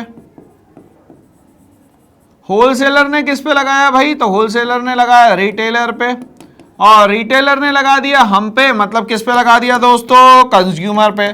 तो फाइनली किस पे लोड पड़ा? तो पड़ा तो हम पे सर, मगर यहां पे जा किसके पास रहा है? गवर्नमेंट के पास जा रहा है। तो देखा जाए तो गवर्नमेंट ने शिफ्ट किया मैन्युफैक्चरर पे, मैन्युफैक्चरर ने करा होलसेलर पे, होलसेलर ने करा रिटेलर पे, रिटेलर ने करा कंज्यूमर पे, इसीलिए इसको कहा गया ट्रांसफरेबल। और यहां पे जो है ये है नॉन ट्रांसफरेबल। मान लेते हैं मिस्टर एक्स पे अगर टैक्स लगाया गया है तो मिस्टर एक्स को ही देना पड़ेगा, मिस्टर वाई इसके बदले में यहां पे टैक्स नहीं दे सकता, इसीलिए इसको कहा जाता है नॉन ट्रांसफरेबल। क्या कहा जाता है दोस्तों? यहां पे नॉन ट्रांसफरेबल। ठीक है। तो अब ये क्या कर रहे हैं यहां पे? अगर ये मान लेते हैं ये टैक्स से बचना चाह रहे हैं तो अपने आप को रजिस्टर्ड ही नहीं करवाए। जब रजिस्टर्ड नहीं कराएंगे तो अपनी वो इनकम नहीं बताएंगे। जब इनकम नहीं बताएंगे तो गवर्नमेंट ये मान लेगी कि इनकी इनकम नहीं है, इसीलिए ये क्या है भैया? टैक्स फ्री है। क्या है? टैक्स फ्री है। यहां तक की कहानी समझ में आ गई। तो जितने लोग ऑर्गेनाइज सेक्टर में जाएंगे उनको टैक्स देना पड़ेगा, अनऑर्गेनाइज सेक्टर में रहेंगे तो उनको टैक्स यहां पे नहीं देना पड़ेगा। तो इसी का ये फायदा यहां पे उठा रहे हैं। ठीक है भाई। चलिए यहां तक के कॉन्सेप्ट क्लियर हो गया क्या? आगे बढ़ते हैं हम लोग। यहां पे एक क्वेश्चन आ रहा है सामने, कहता है do you think the classification of economic activity. तो सबसे पहले बताइए सर इकोनॉमिक एक्टिविटी क्या होती है? वो सारी एक्टिविटी जिसके बदले में इन रिटर्न हमें पैसा मिलेगा, रेम्यूनरेशन मिलेगी, वेजेस मिलेगी, सैलरी मिलेगी, इनकम मिलेगी, वो सब इकोनॉमिक एक्टिविटी कहलाती है। क्या कहलाती है दोस्तों? इकोनॉमिक एक्टिविटी कहलाती है। तो क्या हम लोग क्लासिफिकेशन इकोनॉमिक एक्टिविटी की तीनों सेक्टर में कर सकते हैं, प्राइमरी, सेकेंडरी और टर्शियरी? क्या ये सही होगा? क्या ये फायदेमंद होगा? एक्सप्लेन हाउ, कैसे ये हमारे लिए फायदेमंद होगा। चलिए हम लोग बात करते हैं। The classification of economic activity into the primary, tertiary and secondary is useful as it helps to classify the different occupation. इसके कारण लोगों का ऑक्यूपेशन जो है वो डिसाइड होता है। जैसा ऑक्यूपेशन होगा वैसी उनकी पर कैपिटा इनकम भी होगा, वैसा ही उनका स्टैंडर्ड ऑफ लिविंग भी होगा। ठीक है। That are taken up by the people in the country and gives information on the contribution of different sector to the growth of the country. अब अलग अलग सेक्टर होगा तो अलग अलग सेक्टर से कितना ग्रोथ हो रही है, कितना यहां पे नेशनल इनकम में कंट्रीब्यूशन हो रहा है, ये हमें समझ में आएगा। अगर ये ऐसा सेक्टोरल डिवीजन नहीं होगा तो हमें ये समझ में नहीं आएगा कि कौन सा सेक्टर बहुत बेहतर कर रहा है और कौन सा सेक्टर जो है अभी भी बहुत ही स्लो प्रोसेस में काम कर रहा है। Okay. It also helps in ascertaining as to which sector of economic activity contributes more or less to the country GDP and per capita income। तो per capita income किस सेक्टर की कम है, किस सेक्टर की ज्यादा है, जीडीपी में contribution किस सेक्टर का कंटिन्यूअसली बढ़ रहा है, किस सेक्टर का कंटिन्यूअसली कम हो रहा है। तो ये सारी बातें तभी पता चलेगी जब आप क्लासिफिकेशन करेंगे इकोनॉमिक एक्टिविटी का तीनों सेक्टर में, प्राइमरी, सेकेंडरी और टर्शियरी में। ठीक है भाई। यहां तक के क्लियर हो गया। नेक्स्ट क्वेश्चन पे आते हैं हम लोग, क्वेश्चन नंबर 7। पहले क्वेश्चन को समझते हैं और फिर हम लोग आंसर की बात करेंगे।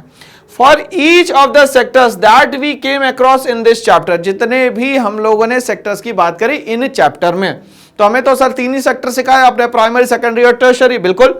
Why should one focus on employment and GDP? तो भैया एक भी सेक्टर ऐसा नहीं है जो यहां पे एम्प्लॉयमेंट पे फोकस करे। भैया तीनों सेक्टर में आपको एम्प्लॉयमेंट पे तो फोकस करना ही पड़ेगा। अगर एम्प्लॉयमेंट पे फोकस किया तो ऑटोमेटिकली जीडीपी में भी कंट्रीब्यूशन पे फोकस करना पड़ेगा। Could there be other issues which could be examined? क्या इसके अलावा भी बहुत सारी चीजें हो सकती है जिसको एग्जामिन करना चाहिए? डिस्कस, चलिए हम लोग समझते हैं इसको।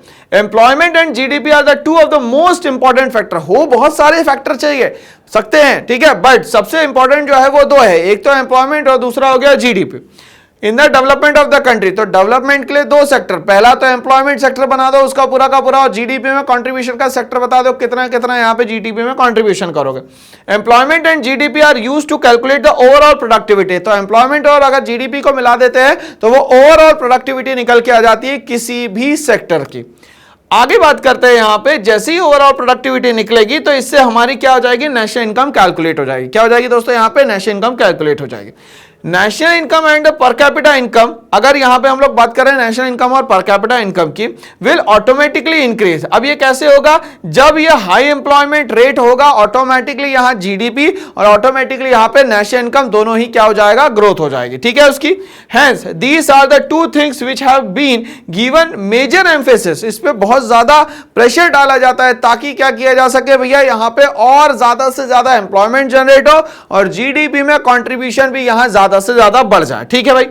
इन this chapter other issues will should be examined as follows. और कौन कौन सी चीजें हम लोग यहां पे कंसीडर कर सकते हैं उसकी भी हम लोग यहां पे बात करेंगे भाई, ठीक है भाई। चलिए, जैसे हेल्थ केयर फैसिलिटी, तो हेल्थ केयर फैसिलिटी की अगर हम लोग बात करें तो उसके लिए हमारी गवर्नमेंट कुछ कर रही है क्या सर? हाँ, हमारी गवर्नमेंट तो हर काम के लिए कुछ ना कुछ अच्छा कर रही है। तो हेल्थ केयर फैसिलिटीज के यहां पे अलग अलग जगह पे पीएचसी बनाए गए sir, primary health centres.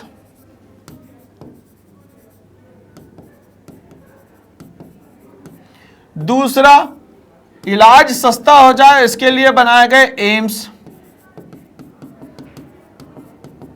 All India institute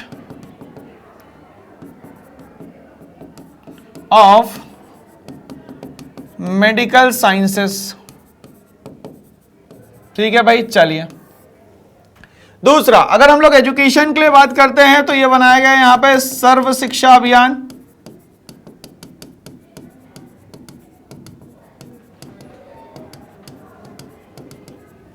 और क्या बनाया गया सर यहां पे, राइट टू एजुकेशन एक्ट बनाया गया भाई 2002, ठीक है। यहां पे और क्या बोला सर, तो यहां पे बोला 6 to 14 years free and compulsory education.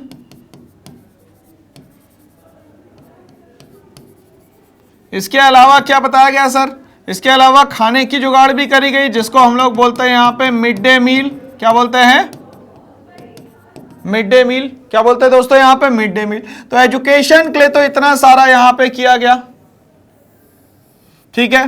Poverty eradication के लिए क्या करा गया सर, तो प्रोग्राम बनाए गए जैसे एमजी नरेगा, ठीक है भाई। इसके अलावा भी बहुत सारे प्रोग्राम बनाए गए, ठीक है भाई। इसके बाद फूड प्रोडक्शन के लिए क्या करा गया सर, तो यहां पे फूड प्रोडक्शन के लिए फूड कॉर्पोरेशन ऑफ इंडिया से बोला गया कि भैया अच्छे अच्छे वेयर हाउस बनाइए ताकि हमारे जो पीजेंट से फार्मर से ये ज्यादा से ज्यादा प्रोडक्शन करे। प्रोडक्शन करने के बाद रखने की जो जगह है वो यहाँ पे अच्छी खासी होनी चाहिए। तो ये फूड प्रोडक्शन की बात करी गई, कोल्ड स्टोरेज की यहाँ पे बात करी गई। नॉरिशमेंट के लिए बोला गया कि भैया हमारे यहाँ के जो छोटे बच्चे हैं उनको यहाँ पे बैलेंस्ड डाइट मिलनी चाहिए। क्या मिलनी चाहिए भैया, बैलेंस्ड डाइट मिलनी चाहिए, ठीक है। तो यहाँ पे माल न्यूट्रिशन नहीं होना चाहिए। तो ये भी बहुत सारी चीजें हैं जिससे हम लोग क्या कर सकते हैं, कैलकुलेशन कर सकते हैं कंट्री की जीडीपी में और नेशनल इनकम में क्या होता है, किस तरीके से कंट्रीब्यूशन बढ़ाया जा सकता है, ठीक है ना। तो यहां तक की कहानी समझ में आ गई सर कि एम्प्लॉयमेंट और सिर्फ जीडीपी नहीं है कैलकुलेशन के लिए, इसके अलावा भी बहुत सारी चीजें हैं जिससे कंट्री जो है वो हमारी डेवलप हो रही है, हमारी कंट्री डेवलप्ड नेशन की तरफ बढ़ रही है, ये हमें समझ में आ सके। चलिए आगे बढ़ते हैं हम लोग। Make a long list of all kinds of work that you find adult around you doing for a living. अब यहां पे लाइफ को सरवाइव कैसे करवाना है इसके लिए बहुत सारे लोग कुछ ना कुछ काम तो कर ही रहे हैं। वो हम लोग यहाँ पे कचरा बीनने वाले से लेके हम लोग बात करें यहाँ पे सरकार चलाने तक के, तो हर कोई किसी ना किसी तरीके से कोई ना कोई काम तो कर ही रहा है। ठीक है, in what way can you classify them, किस तरीके से हम लोग उसको बांटेंगे, तो हमें तो एक ही चीज पता है सर, ऑक्यूपेशन के बेसिस पे ही हम लोग उसको डिस्ट्रीब्यूट कर सकते हैं। एक्सप्लेन योर चॉइस, तो ये हम लोगों ने अपने हिसाब से इसको बनाया है। Some samples of work people do and their classification. Number 1, nature of work. अगर मान लेते हैं कोई बैंक क्लर्क है तो एक्टिविटी क्या हो गई भाई, यहां पे टर्शरी एक्टिविटी हो गई। सेक्टर कौन सा हो गया सर, ये ऑर्गेनाइज्ड सेक्टर होगा। क्यों? क्योंकि इसको गवर्नमेंट के जो भी नॉर्म्स है उसको फॉलो करना होगा। बट अगर ये बैंक क्लर्क प्राइवेट सेक्टर का है तो उसके लिए नॉर्म्स अलग होंगे, और अगर मान लेते हैं ये गवर्नमेंट का एम्प्लॉय है तो उसके लिए नॉर्म्स अलग होंगे। फ्रीलांस कार्टूनिस्ट जो है वो टर्शरी सेक्टर का पार्ट है क्योंकि वो अपने काम खुद कर रहा है, बट ये गवर्नमेंट के रूल्स एंड रेगुलेशंस को फॉलो नहीं करता, इसीलिए अनऑर्गेनाइज सेक्टर का पार्ट है। कंस्ट्रक्शन वर्कर, अगर मान लेते गवर्नमेंट की कोई कंपनी हो जाती तो यहां पे उसको हम लोग यहां पे ले सकते थे भैया किसमें, ऑर्गेनाइज सेक्टर में। ठीक है भाई, बट यहां पे कंस्ट्रक्शन वर्कर मान लेते कोई प्राइवेट इंडिविजुअल है, क्योंकि यहां पे वो चीजों को बना रहा है, कहीं ना कहीं फर्दर प्रोसेसिंग दिख रही है, इसीलिए ये सेकेंडरी सेक्टर का पार्ट है। किसका पार्ट है दोस्तों, यहां पे ये सेकेंडरी सेक्टर का पार्ट है। अब यहां पे कौन से सेक्टर में आएगा, तो ये सर ये अनऑर्गेनाइज सेक्टर में आएगा, क्योंकि इसको यहां पे जब ये मान लेते बुजुर्ग हो जाएगा तो इसको कोई पैसा देने वाला नहीं है। डॉक्टर इन एम्स की हम लोग बात करते तो ये क्या कर रहा है भाई, लोगों की सेवा कर रहा है। ठीक है भाई, तो यहां पे क्या हो गया भाई, ये टर्शरी सेक्टर का पार्ट हो गया, बट यहां पे ये ऑर्गेनाइज्ड है। क्यों? क्योंकि एम्स जो यूनिट है वो गवर्नमेंट की यूनिट है। हो सकता है गवर्नमेंट ही उनको पेमेंट करे और गवर्नमेंट के नॉर्म्स के अकॉर्डिंग ही उनको सारी की सारी चीजें फॉलो करनी होगी। तो इस तरीके से यहां पे ये किस सेक्टर का पार्ट हो जाता है दोस्तों, तो ये ऑर्गेनाइज सेक्टर का पार्ट हो जाता है। किसका पार्ट हो जाता है, ऑर्गेनाइज सेक्टर का पार्ट हो जाता है। तो आप भी बहुत सारे एग्जांपल्स खुद से सोचे और खुद से लिखना शुरू करें भाई, ये बहुत जरूरी है। डीटीसी बस ड्राइवर की बात करें तो टर्शरी सेक्टर का पार्ट है, क्योंकि ये किसी भी चीज का प्रोडक्शन तो नहीं कर रहा है। अब ये कौन सा सेक्टर हो गया सर यहां पे, तो ये ऑर्गेनाइज्ड सेक्टर हो गया, क्योंकि ये दिल्ली ट्रांसपोर्ट जो कॉर्पोरेशन है ये पूरा दिल्ली गवर्नमेंट चला रही है, इसीलिए ये क्या हो गया, कहीं ना कहीं ऑर्गेनाइज सेक्टर का हो गया। फार्मर जो है प्राइमरी सेक्टर से रिलेटेड हो गया। क्यों? क्योंकि ये लैंड रिसोर्सेज से या नेचुरल रिसोर्सेज से कनेक्टेड है, बट ये कौन सी सेक्टर का पार्ट होता है, तो ऑर्गेनाइज सेक्टर का पार्ट होता है। गेस्ट हाउस रिसेप्शनिस्ट की अगर हम लोग बात करें तो ये टर्शरी सेक्टर, क्योंकि ये किसी फाइनल प्रोडक्शन में इन्वॉल्व नहीं है, ये कौन से सेक्टर का पार्ट हो जाएंगे, अनऑर्गेनाइज्ड। क्यों? क्योंकि यहां पे जॉब छोड़ी, इसके बाद इनको कुछ भी नहीं मिलने वाला है। माइन वर्कर्स की बात करते हैं तो ये बात करता है प्राइमरी सेक्टर का पार्ट है, क्योंकि सीधे नेचर से रिलेटेड बात कर रहा है। यहां पे अनऑर्गेनाइज सेक्टर का पार्ट होगा। क्यों? क्योंकि इसका काम खत्म हुआ, इसको यहां से हटा दिया जाएगा। Own tailoring shop tertiary sector का पार्ट है। क्यों भाई? कहीं ना कहीं वो चीजों को बना के बेचने का काम कर देगा यहां पे, तो अनऑर्गेनाइज सेक्टर हो गया यहां पे।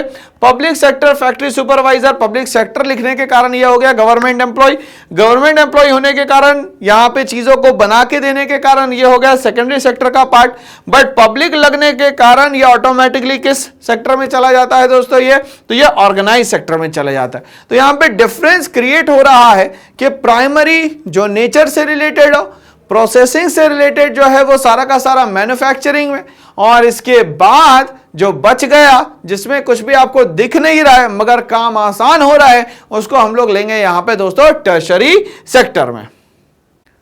यहां पे हम लोगों ने ऑर्गेनाइज अनऑर्गेनाइज समझ लिया है। अब हम लोग आगे शुरू करते हैं क्वेश्चन नंबर 9 पे। How is the tertiary sector, tertiary sector का मतलब तो हमें समझ में आ चुका है सर, सर्विस सेक्टर को हम लोग टर्शरी सेक्टर कहते हैं। कंट्रीब्यूशन जीडीपी में कंटिन्यूअसली इसका बढ़ता ही चला जा रहा है। डिफरेंट फ्रॉम अदर सेक्टर, दोनों जो सेक्टर है प्राइमरी और सेकेंडरी, इससे टर्शरी सेक्टर कैसे अलग है, कैसे डिफरेंट है। इलस्ट्रेट विद फ्यू एग्जांपल्स, कुछ एग्जांपल्स देके हमें समझाइए कि टर्शरी सेक्टर को हम लोग प्राइमरी और सेकेंडरी से कैसे अलग मान सकते हैं। चलिए, The tertiary sector different from the primary and secondary sector. This sector does not produce goods by itself. ये सेक्टर एक ऐसा सेक्टर है जो खुद से गुड्स को प्रोड्यूस नहीं कर सकता। गुड्स को इधर से उधर ले जाना, बेचना, ये सारा काम कर सकता मगर प्रोडक्शन नहीं कर सकता। ठीक है, पहला जो है ये डिफरेंस हो गया। But the other two sector produce goods, दोनों सेक्टर है वो क्या करते हैं, गुड्स को यहाँ पे प्रोड्यूस करते हैं। This sector help in the development of the primary and the secondary sector. अब ये जो सेक्टर है वो सपोर्ट करता है प्राइमरी और सेकेंडरी सेक्टर को। अब प्राइमरी और सेकेंडरी सेक्टर क्या सपोर्ट करते हैं टर्शरी सेक्टर को, बिल्कुल। इसीलिए ये तीनों सेक्टर एक दूसरे पे क्या होगा भाई, यहाँ पे इंटरडिपेंडेंट होगा। क्या होगा दोस्तों, इंटरडिपेंडेंट होगा। The activities under the tertiary sector are an aid or support for the production process. अब ये जो टर्शरी सेक्टर है इसमें जितनी भी एक्टिविटीज है वो कहीं ना कहीं डायरेक्टली इनडायरेक्टली सपोर्ट करती है दोनों सेक्टर्स को। For example transport, communication, storage, banking, insurance, trade activities etcetera, ये सारे के सारे जो है वो कहीं ना कहीं टर्शरी सेक्टर के एग्जांपल्स है और ये प्राइमरी और सेकेंडरी दोनों में नीडेड है। Similarly doctors, teachers, lawyers, tailor etcetera come under the tertiary sector as they promote and they provide services rather than material goods. अब ये क्या करेंगे भैया, सर्विस देंगे, ये मटेरियल नहीं दे सकते क्योंकि इनका जो प्रोफेशन है वो यहाँ पे चीज़ों को आसान करने का है, इसीलिए ये गुड्स नहीं देते दोस्तों यहाँ पे। This is why this sector is also termed as the service sector. Tertiary sector को इसीलिए कहा जाता है यहाँ पे सर्विस सेक्टर। तो यहाँ पे देखा जाए तो difference between primary sector and the secondary sector and the tertiary sector समझ में आ गया हम लोगों को। मगर प्राइमरी सेकेंडरी को साथ में रख दिया जाए तो टर्शरी सेक्टर इंडिपेंडेंटली बहुत अच्छे से काम कर रहा है और प्राइमरी सेकेंडरी को अगर देखा जाए तो ये सपोर्ट कर रहा है टर्शरी का, और टर्शरी सेक्टर तो इसको सपोर्ट कर रहा है, किसको, प्राइमरी और सेकेंडरी सेक्टर को। चलिए नेक्स्ट क्वेश्चन पे हम लोग आते हैं।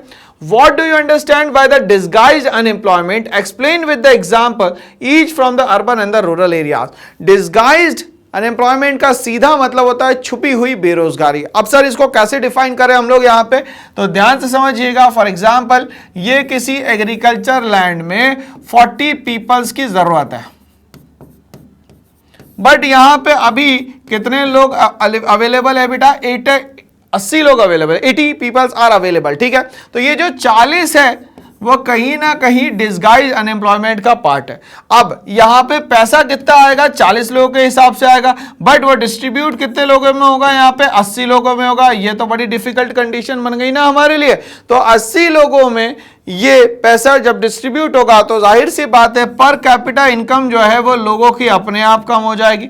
जब ये पर कैपिटा इनकम कम होगी तो ऑटोमेटिकली यहाँ पे स्टैंडर्ड ऑफ लिविंग जो है वो भी तो सफर करेगा। बोलिए हाँ या ना, ठीक है भाई, यहां तक के कहानी समझ में आने लगी होगी आपको। चलिए तो ये क्लियर हो गया।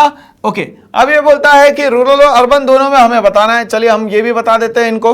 ये बोलता है the situation of under employment where people are apparently working but all of them are made to work less than their potential is called disguised unemployment। भाई वो चाहते तो है काम करना बट कहीं ना कहीं वो उस लायक नहीं है कि ये पूरा काम कर सके। 100% यहाँ पे उनकी जरूरत नहीं है क्योंकि दूसरे भी यहाँ पे काम कर रहे हैं, इसीलिए कहीं ना कहीं इस तरीके का जो अनएम्प्लॉयमेंट इसको कहा जाता है disguise unemployment. In this case the person consider himself employed, मान रहा है कि मैं एम्प्लॉयड हूं मगर एक्चुअली में वो एम्प्लॉयड यहां पे नहीं है, but is actually not working, मगर ये यहां पे देखा जाए तो एक्चुअली नॉट वर्किंग है, मतलब सही में काम नहीं कर रहा। अगर हम लोग रूरल एरियाज में बात करें तो ये एग्रीकल्चर फील्ड में आपको डायरेक्टली देखने को मिलता है, where agriculture is the main source of income. This kind of unemployment can be seen often, क्योंकि पूरी फैमिली वहीं पे लगी हुई है, मगर फैमिली ट्री देखा जाए तो धीरे धीरे करके बढ़ती चली जा रही है, मगर ये बढ़ने के कारण इनकम जो है वो लमसम आ रही है, मगर उसका डिस्ट्रीब्यूशन जो है बहुत हेवीली हो रहा है यहाँ पे।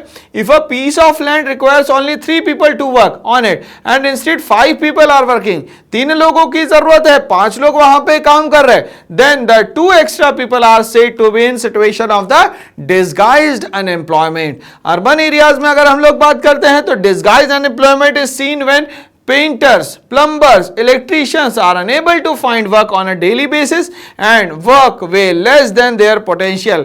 काम तो करना चाहते हैं बट रेगुलरली किसी के घर में पेंट होगा, किसी के घर में प्लम्बर का काम आएगा, किसी के घर में इलेक्ट्रीशियंस वाला काम आएगा, ऐसा जरूरी बिल्कुल भी नहीं है। तो बिल्कुल निश्चिंत हो जाइए, आप ये समझ लीजिए शहरों में भी बेरोजगारी बहुत ज्यादा है, क्योंकि रोज काम मिल जाए, रोज काम निकले ऐसा जरूरी नहीं है। तो इस तरीके से दोनों ही में हम लोग समझ रहे हैं कि डिस्गाइज अनएम्प्लॉयमेंट क्या होता है। चलिए अब हम लोग एक ऐसे क्वेश्चन पे आ रहे हैं जो बहुत important exam point of view से, डिफरेंस बिटवीन या distinguish between open unemployment and disguise unemployment. चलिए समझते हैं।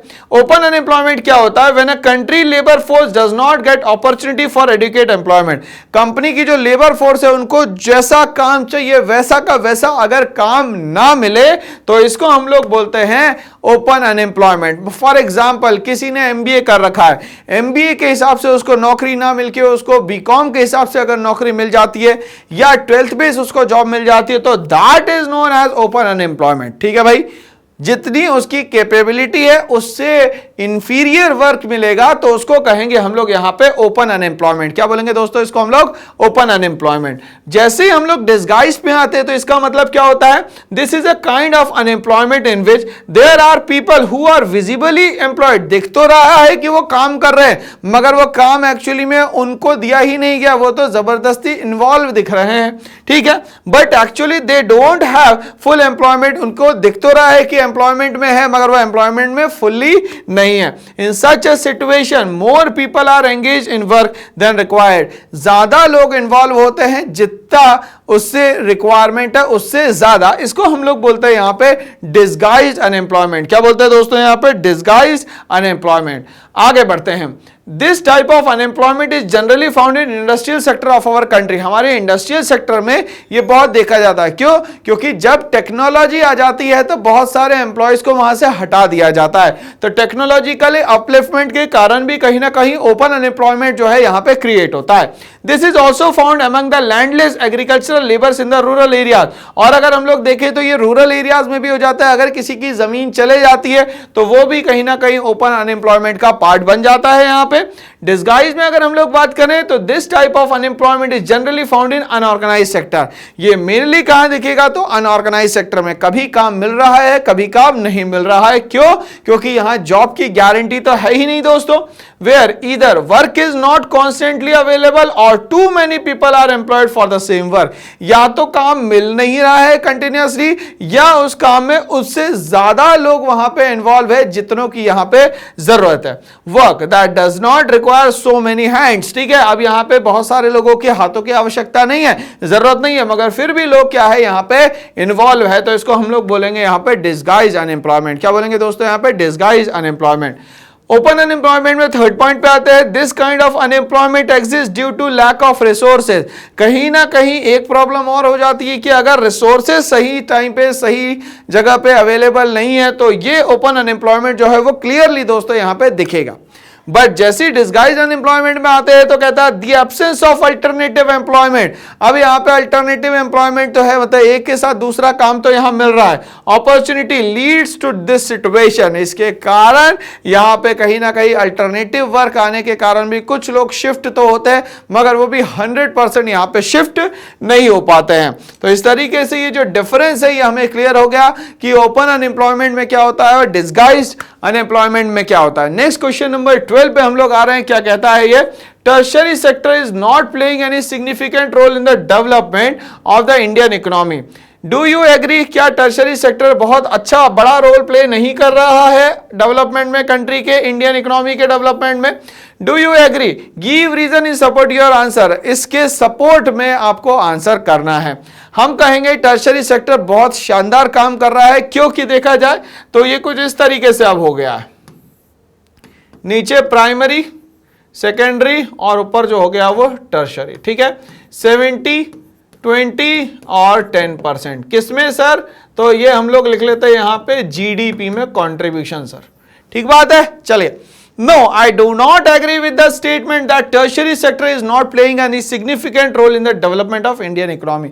तो इंडियन इकोनॉमी में कंटिन्यूअसली जो है सिग्निफिकेंट अभी जो रोल प्ले कर रहा है वो कर रहा है दोस्तों टर्शियरी सेक्टर।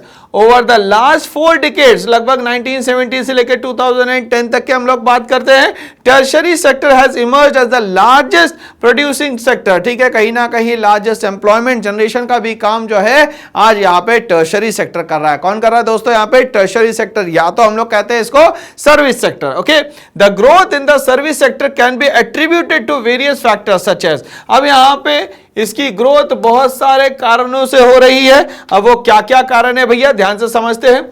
अब हमारी जो बेसिक नीड है वो सारी फुलफिल टर्शरी सेक्टर करता है। बेसिक नीड में हम लोग बात करें सबसे पहले तो हेल्थ आता है। अगर एक हेल्दी सोसाइटी में हेल्दी लोग रहेंगे तो वर्किंग जो डेज है वो बढ़ जाएंगे। वर्किंग डेज कम होंगे तो ऑटोमेटिकली जीडीपी में कंट्रीब्यूशन उस सेक्टर का कम होगा, और उस सेक्टर का कंट्रीब्यूशन कम होने के कारण नेशनल इनकम कम होगी। तो हमारी धीरे धीरे करके जो सोच है डेवलप्ड नेशन की वो भी क्या हो जाएगी, स्लो प्रोसेस में चली जाएगी। दूसरा एजुकेशन, भैया हमें यह पता है कि किसी भी कंट्री के डेवलपमेंट के पीछे एक एजुकेशन ही है जो सबसे एक्टिव रोल प्ले करता है। अगर यहां पे एजुकेशन को हटा दिया जाए तो किसी भी कंट्री में बिगेस्ट डिसीजन मेकर्स नहीं बचेंगे। नेक्स्ट बात करें हम लोग सिक्योरिटी की, तो हमारे पास जो पैरामिलिट्री फोर्स है या हमारे पास जो मिलिट्री फोर्सेस है, इसी के कारण हम आज इंडिया के अंदर बहुत सुकून से रह पा रहे हैं। हम लोग सो पा रहे हैं क्योंकि हमारे जवान जो है वो सरहदों पे जग पा रहे हैं। अगर वो जगना छोड़ देंगे तो हमारी नींद भी उड़ जाएगी दोस्तों, ये बात हमेशा याद रखिएगा, ठीक है। फाइनेंशियल सिस्टम्स की हम लोग बात करें तो बैंकिंग सिस्टम हमें मिला हुआ है। जब जितना पैसा चाहिए हमारी कैपेबिलिटी के हिसाब से हमें क्या मिलेगा, अच्छा खासा लोन मिलेगा। चलिए, introduction of the new services like the IT. अब इंफॉर्मेशन टेक्नोलॉजी भी आज हमारे पास आ गया, जिससे हमारे काम बहुत कम समय में अच्छे से अच्छे, बेहतर से बेहतर हो पा रहे हैं, आसान से आसान काम हो पा रहे हैं। Development of primary and the secondary activities. अब टर्शरी सेक्टर के कारण कहीं ना कहीं प्राइमरी सेक्टर भी बढ़ रहा है और सेकेंडरी सेक्टर भी बढ़ रहा है। क्यों? क्योंकि ये दोनों मिलके ही तो क्या करेंगे दोस्तों, गुड्स बना के देंगे। क्यों? क्योंकि टर्शरी सेक्टर का काम तो गुड्स मेकिंग नहीं है। यहां पे इंक्रीज डिमांड फॉर सर्विसेज, धीरे धीरे करके जो सर्विस सेक्टर है उसकी डिमांड यहां पे बढ़ती चली जा रही है। Due to increase in the per capita income, जैसे जैसे लोगों की पर कैपिटा इनकम बढ़ेगी, स्टैंडर्ड ऑफ लिविंग बढ़ेगा, तो ऑटोमेटिकली लोग क्या करेंगे, चीजों को यहां पे खरीदने आएंगे। The GDP share of the tertiary sector has grown from around 40% इन 1973। अब ये यहां पे हो रहा है कि जो जीडीपी का शेयर है टर्शरी सेक्टर का वो ग्रो कर रहा है, कब से, 1973 से, to more than 50% in the 2003। अब सोचिए 40% से 50%, 10% ग्रोथ जो है वो बहुत मानी जाती है, और धीरे धीरे करके ये बढ़ के लगभग 60 से 70% पे यहां पे पहुंच गया है। चलिए आगे बढ़ते हैं। नेक्स्ट क्वेश्चन नंबर 13 पे मैं आता हूं। Service sector in India employs two different kinds of people. Who are this? दो तरीके के अलग अलग लोगों को ये एब्जॉर्ब कर लेता है। ये कौन है? The service sector in India employs the following two different kinds of people. They are the people involved in the services that may directly help in the production of goods. अब ऐसे लोग जो डायरेक्टली गुड्स को production करने में help करते हैं वो लोग, for example people involve in the transportation. भाई चीजें बन के रख गई मगर वो हमारे तक के नहीं पहुंचेगी तो हम खरीदेंगे कैसे? जब हम खरीदेंगे नहीं तो वो पैसा वहां तक के कैसे पहुंचेगा? जैसे ट्रांसपोर्टेशन बन गया, रखेंगे कहां? Storage, warehouses, cold storage. Communication, भाई लोग वहां से बोलेंगे कि ये सामान बन चुका है, ये ले जाइए, तो कैसे होगा? ये कम्युनिकेशन के थ्रू होगा। फाइनेंस, अगर मान लेते कंपनी में कुछ पैसा लग रहा है वो कहां से आएगा? तो फाइनेंशियल सपोर्ट मिलेगा बैंकिंग सिस्टम से। किससे मिलेगा? बैंकिंग सिस्टम से। आगे बढ़ते हैं। The people involve in such services that may not directly help in the production of goods and services, directly goods से रिलेटेड नहीं है। और सेल्फ एम्प्लॉयड, एग्जाम्पल टीचर्स। अब भाई चीजें बन गई, मार्केट में आ गई, बट उसको प्रमोट कौन करेंगे? तो वो या तो करेंगे टीचर्स, या तो डॉक्टर, या तो बार्बर्स, या तो कॉबलर्स, या तो लॉयर्स। ये सब लोग क्या कर रहे हैं? सर्विस सेक्टर का बहुत बड़ा मॉब लेके बैठे हुए। ये इनडायरेक्टली इन्वॉल्व है। क्या है दोस्तों? ये इनडायरेक्टली इन्वॉल्व है, ठीक है। They may be termed as ancillary workers, means those who give services to the primary service provider. तो जो प्राइमरी सर्विसेज देने वाले हैं उनको भी सपोर्ट देने का काम कर सकते हैं ये एंसिलियरी वर्कर। तो ये टर्शरी सेक्टर को भी हम लोगों ने दो पार्ट में डिवाइड कर दिया। एक वो लोग जो डायरेक्टली इन्वॉल्व होंगे और एक वो लोग जो इनडायरेक्टली इन्वॉल्व होंगे, ठीक है भाई। चलिए, तो ये इनडायरेक्टली इन्वॉल्व करने में जो लोगों का नाम आ रहा है वो आ रहा है टीचर्स, डॉक्टर्स, लॉयर्स। बट यहां हम लोग बात करें डायरेक्टली इन्वॉल्व है ट्रांसपोर्टेशन, स्टोरेज एंड कम्युनिकेशन, ठीक है। तो टर्शरी सेक्टर को भी हम लोगों ने फर्दर कितने पार्ट में डिवाइड कर दिया दोस्तों? दो पार्ट में यहां पे डिवाइड कर दिया। चलिए, तो यहां तक की कहानी समझ में आ गई भाई की टर्शरी सेक्टर जो है वो अकेले नहीं बैठा हुआ है, उसके साथ दो पार्ट है, एक तो डायरेक्ट और दूसरा एंसिलियरी वर्कर। चलिए आगे बढ़ते हैं। Question number 14, workers are exploited in the unorganised sector. जब हम अनऑर्गेनाइज्ड सेक्टर की बात करते हैं तो वो लोग जो अपने मन से काम करना चाहते हैं, अपने हिसाब से काम करना चाहते हैं, उसको हम लोग बोलते हैं यहां पे अनऑर्गेनाइज्ड सेक्टर। इसमें कहीं ना कहीं जो वर्कर्स है उनका एक्सप्लॉइटेशन होता है। कहा जाता है सुबह कि हम लोग आपको 500 रुपीज पर डे देंगे और शाम को पेमेंट की बात आती है तो वो 250, 230 या 280 दिए जाते हैं। कहीं ना कहीं डिस्क्रिमिनेशन होता है मेल और फीमेल के बीच में, यही सेम काम कर रहे हैं मगर पैसा किसी को ज्यादा और किसी को कम मिल रहा है, ये गलत बात है। तो ये जो गलत चीजें हैं अनऑर्गेनाइज्ड सेक्टर में, ये क्या होती है समझे हम लोग। Do you agree with this view? क्या आप लोग इस बात से एग्री है? क्या ये मान रहे हैं आप? Give reason in support of your answer. अगर आप हाँ मान रहे हैं, यस बोलना चाह रहे हैं, तो इसके पीछे आपको ऑथेंटिक रीजन देना पड़ेगा। जैसे yes, workers are exploited in the unorganised sector. Worker जो है अनऑर्गेनाइज्ड सेक्टर में क्या होता है, एक्सप्लॉइट होता है। ये बिल्कुल सच बात है, क्योंकि गवर्नमेंट का डायरेक्टली कोई भी यहां पे इंटरफियरेंस या इन्वॉल्वमेंट नहीं होता। This would be clear from the following point. ये बहुत सारे पॉइंट से हम लोग क्लियर कर सकते हैं। पहला, there is no fix number of working hours. भैया ये 8 घंटे का काम नहीं होता, 9, 10, 12 घंटे भी हो सकते हैं इसमें। The workers normally work for 10 to 12 hours. तो वर्कर्स को कितना काम करना पड़ता है, 10 से 12 घंटे कंटिन्यूसली काम करने पड़ते हैं।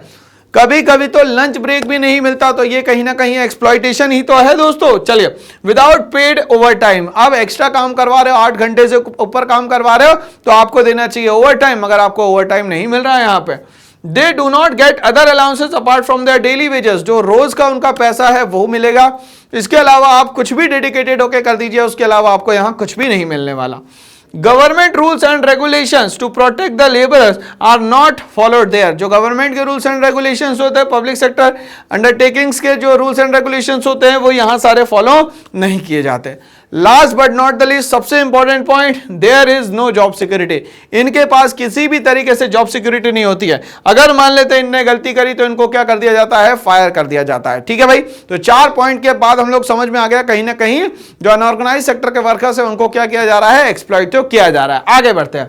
Jobs are low paid the workers in this sector. और जो जॉब्स है उनको दी जाती है मगर बहुत ही कम पेमेंट पे उनको रखा जाता है। ठीक है भाई, are generally illiterate, ignorant and unorganised. ठीक है, तो इलिटरेट लोगों को रखा जाता है अनऑर्गेनाइज्ड सेक्टर में। इग्नोरेंट मतलब कि लोगों को इग्नोर किया जाता है, पैसा मांगेंगे तो इग्नोर कर देंगे, काम करवाने के समय याद रखेंगे। Okay, so they are not in a position to bargain और सिक्योर गुड वेजेस।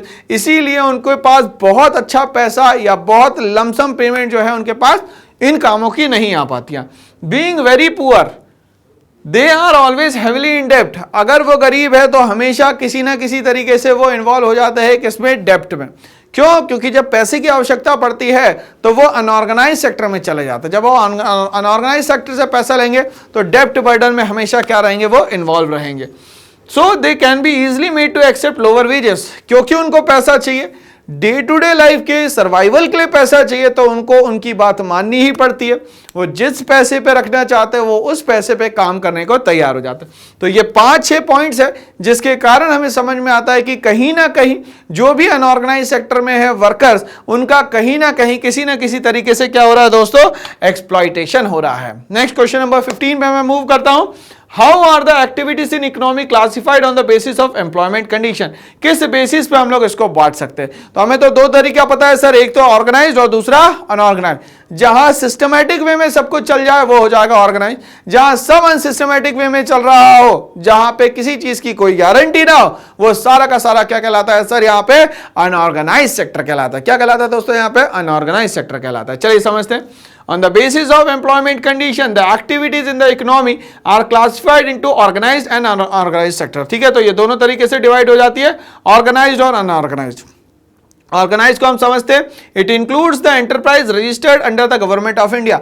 एक ऐसी एंटरप्राइज जो गवर्नमेंट ऑफ इंडिया के अंदर उनके रूल्स एंड रेगुलेशंस को पूरे फॉलो करती है, उसको बोलते हैं हम लोग organise sector. Who have employ friendly environment, और एम्प्लॉय के ही फेवर में सारे मैक्सिमम काम होने वाले हैं, and are provided with various facilities including high wages, और ये हाई वेजेस से रिलेटेड सारी बातें करने वाले हैं क्योंकि इनको पैसा अच्छा खासा मिलता है, जॉब सिक्योरिटी होती है, आफ्टर रिटायरमेंट बेनिफिट्स होते हैं, अच्छा खासा एकोमोडेशन मिलता है, एचआरए मिलता है, डीए मिलता है, पेट्रोल अलाउंस मिलता है, ये सारी फैसिलिटीज जो है वो ऑर्गेनाइज सेक्टर को दी जाती है। तो अब हम लोग बात करें अनऑर्गेनाइज सेक्टर की, क्या है? It includes the small and scattered units, small और स्कैटर्ड यूनिट्स की हम बात कर रहे हैं, which largely outside the control of the government. किसके बाहर है भाई? तो कंट्रोल के बाहर है, किसके? गवर्नमेंट के। There are rules and regulation, but these are not followed in this sector. Government के जो भी रूल्स एंड रेगुलेशंस है वो यहां पे फॉलो नहीं किए जाएंगे। Jobs here are low paid and often not regular. Jobs तो दी जाएगी मगर लो वेजेस भी दी जाएगी। सबसे इंपॉर्टेंट बात यह है कि यहां पे रेगुलर वर्किंग नहीं होगी। जब रेगुलर वर्किंग नहीं होगी तो कहीं ना कहीं यहां पे पर्सन के जो पर कैपिटा इनकम है उसमें कमी आएगी और स्टैंडर्ड ऑफ लिविंग जो है वो बैक टू बैक क्या होते चला जाएगा? लोअर होता चला जाएगा, कम होता हुआ चला जाएगा। तो क्वेश्चन नंबर 15 जो है ये हमें समझ में आया। क्वेश्चन नंबर 16 पे हम लोग आते हैं, क्या कहता है? Compare the employment condition prevailing in the organised and the unorganised sector. तो एम्प्लॉयमेंट कंडीशन कैसी होती है ऑर्गेनाइज्ड में और अनऑर्गेनाइज्ड में कैसी होती है, ये हमें समझाना है यहाँ पे। In the organized sector, the employees are given higher wages, medical facility, healthy working environment, and their jobs are permanent. तो ये सारे advantages है organized sector के। They are not liable to look for a new source of income each day, और उनको रोज उठ के कुछ नए source of income की तरफ नहीं देखना, न सोचना है, ठीक है। But in unorganized sector, the wages are low, the employees are exploited। यहाँ पे क्या है? wages low है और exploit किया जाता है किसको? employees को। No extra income for extra time, मतलब ओवर टाइम करेंगे भी तो उसको यहां पे पैसा अच्छा खासा नहीं मिलने वाला है। No medical facility are provided and the work environment is unhealthy. काम करने की जगह बहुत ज्यादा अच्छी नहीं होगी, मतलब बहुत देर तक के वो बंदा काम नहीं कर सकता। वर्किंग कंडीशन बहुत ज्यादा अच्छी नहीं होगी, मतलब बहुत ज्यादा हाइजीनिक ना होने के कारण हो सकता है कि वो बार बार बैक टू बैक वो बीमार पड़ने लग जाए, ठीक है। सफोकेटेड एरियाज में बहुत सारे काम होते हैं। फैक्ट्रीज में देखेंगे तो बहुत ज्यादा पॉल्यूटेड एरियाज के अंडर में फैक्ट्रीज होती है और वहां पे अस्थमा का प्रॉब्लम होना, ब्रीदिंग का प्रॉब्लम होना, ये सारी चीजें जो है इन लेबर्स को अब यहां पे फेस करनी पड़ती है। ओके, चलिए आगे बढ़ते हैं हम लोग इसी के साथ। क्वेश्चन नंबर 17 देखते हैं। Explain the objective of implementing the NREGA 2005। तो जो एमजी नरेगा मैंने कहा आपसे, Mahatma Gandhi national rural employment guarantee act, इसकी कुछ हम लोगों को हाइलाइट्स की बात करनी है। The objective of implementing the NREGA 2005 are to increase the income and employment of the people. जिस समय पे वो खाली रहेंगे उस समय पे उसी एरिया का इंफ्रास्ट्रक्चरल डेवलपमेंट करने के लिए नरेगा बनाया गया। इनकम जनरेशन के लिए नरेगा बनाया गया। सेल्फ एम्प्लॉयमेंट कहीं ना कहीं क्रिएट हो जाए, उनको जो काम आता है वो करना तो शुरू करे। तो गवर्नमेंट पूछेगी कौन सा काम आता है, ये काम आता है, फिर लीजिए ये वाला काम करिए यहाँ पे। Okay, every state and region can develop tourism, regional craft, IT sector और एडिशनल एम्प्लॉयमेंट। तो हर एक स्टेट में, हर एक रीजन में डेवलप किया जा रहा है टूरिज्म। कोई ना कोई स्पॉट बनाया जा रहा है जिससे लोग वहां पे आए और वहां पे कहीं ना कहीं क्या हो जाए भाई, रोटेशन ऑफ मनी स्टार्ट हो जाए, ठीक है। तो ये क्या कहलाती है? ये एडिशनल एम्प्लॉयमेंट करवाती है उस पर्टिकुलर एरिया के लिए भी। The central government made a law implementing the right to work in 200 districts. तो राइट टू वर्क दिया गया लगभग इंडिया के 200 डिस्ट्रिक्ट्स में। NREGA aims to provide employment of 100 days. NREGA जो है वो 100 दिन का रोजगार यहाँ पे पक्के की बात करता है। जो गैप मैंने आपको बताया था खरीफ, राबी और जायद के बीच में आता है, उसको कवर करता है MG NREGA. If it fails to do so it will give unemployment allowance to the people. अगर ये ऐसा नहीं होता है तो वो जो एम्प्लॉयमेंट का जो भी उनको वेजेस मिलने वाला था उसका 50% जो है वो यहाँ पे अनएम्प्लॉयमेंट अलाउंसेस के नाम से उनको यहाँ पे दिया जाता है। तो ये कुछ हाईलाइटेड पॉइंट्स है एमजी नरेगा के। चलिए आगे बढ़ते हैं हम लोग यहाँ पे। Using example from your area compare, ये हम लोग देख चुके हैं। तो हमें ये याद होना चाहिए कि भाई कौन सी चीज ऑर्गेनाइज में आती है, कौन सी चीज अनऑर्गेनाइज में आती है भाई, ठीक है ना भाई। चलिए अब हम लोग बात करते हैं यहाँ पे। Discuss and fill the following table, given one example each from your area. Public sector, private sector, tertiary, well managed organisation, badly managed organisation, organise और अनऑर्गेनाइज। तो ये हम लोगों को बताना है भाई एग्जाम्पल्स के हेल्प से। पब्लिक सेक्टर में हम लोग बात करते हैं Delhi metro rail corporation, DMRC हम लोग बात करते हैं, वेल मैनेज्ड एंड ऑर्गेनाइज्ड है। बैडली मैनेज की बात करें, मिल्क कोऑपरेटिव सोसाइटी जो है वो बहुत ज्यादा अच्छे से मैनेज नहीं हो पा रही है। प्राइवेट सेक्टर की बात करें तो वेल मैनेज जो है रेलवे, रिलायंस का मोबाइल है, रिलायंस कंपनी है जो, ओके, बट यहाँ पे बैडली मैनेज एक ऑर्गेनाइजेशन हो गई सत्यम, इसको उल्टा करेंगे तो मेटियाज, इनने उल्टा सीधा हेरा फेरी कर दी, तो यहाँ पे ये बैडली मैनेज ऑर्गेनाइजेशन का पार्ट बन गई। ठीक है भाई, चलिए, तो इस तरीके से कुछ क्वेश्चन आपसे पूछे जा सकते हैं करंट अफेयर से रिलेटेड भी, ठीक है ना। क्वेश्चन नंबर 20 क्या कहता है, give a few examples of public sector activities and explain why the government has taken them up. अब ये बोल रहा है कि कुछ एग्जांपल दीजिए भैया पब्लिक सेक्टर के एंटरप्राइजेस की, ठीक है, और यहां पे क्यों लिया गया ये बताना है। The public sector activities are set for the betterment of the public interest. Public sector बनाया ही जाता है सिर्फ और सिर्फ मेनली सोशल वेलफेयर के लिए। किसके लिए? सोशल वेलफेयर के लिए। The reason the government has taken up the public sector is to set that proper facility can be provided to the people of the country. इसीलिए बनाया गया ताकि लोगों तक के पूरी प्रॉपर फैसिलिटीज जो है वो टाइमली पहुंचाई जा सके। इसमें एग्जाम्पल में हम लोग ले लेते हैं जैसे bank, transport, irrigation, electricity, water and all the basic things that are necessary for people come under the public sector. जितनी भी मैक्सिमम चीजें जिसके बिना लाइफ का सर्वाइवल नहीं है, इस अर्थ पे वो सारी चीजें पब्लिक सेक्टर के हाथ में रहेंगी। यहां पे providing these facility to its citizen is the responsibility of the government. क्योंकि हमारे कॉन्स्टिट्यूशन की पहली लाइन बोलती है we the people of India, हम भारत के नागरिक, तो हमारे ही लोगों की यहां पे बात होगी भाई, बाहर के किसी की तो बात होगी नहीं। और यहां पे जो बेसिक नेसेसिटीज ऑफ लाइफ है उसको फुलफिल करने के लिए सारा काम किसका होगा? गवर्नमेंट का। क्यों? क्योंकि हम लोग यहां पे एक अपनी क्या है भैया, एक बहुत अच्छी जो इमेज लेके चल रहे हैं वर्ल्ड में, कौन सी? तो वो है सर हमारी कंट्री जो है डेमोक्रेटिक कंट्री है। वर्ल्ड में इतनी हेविली डेमोक्रेसी जो है वो कहीं पे देखने को नहीं मिलती हमें। तो जितनी भी बेसिक फैसिलिटीज है वो सारी की सारी हमें देखने को मिलती है यहाँ पे पब्लिक सेक्टर में। कहां पे देखने को मिलती है दोस्तों?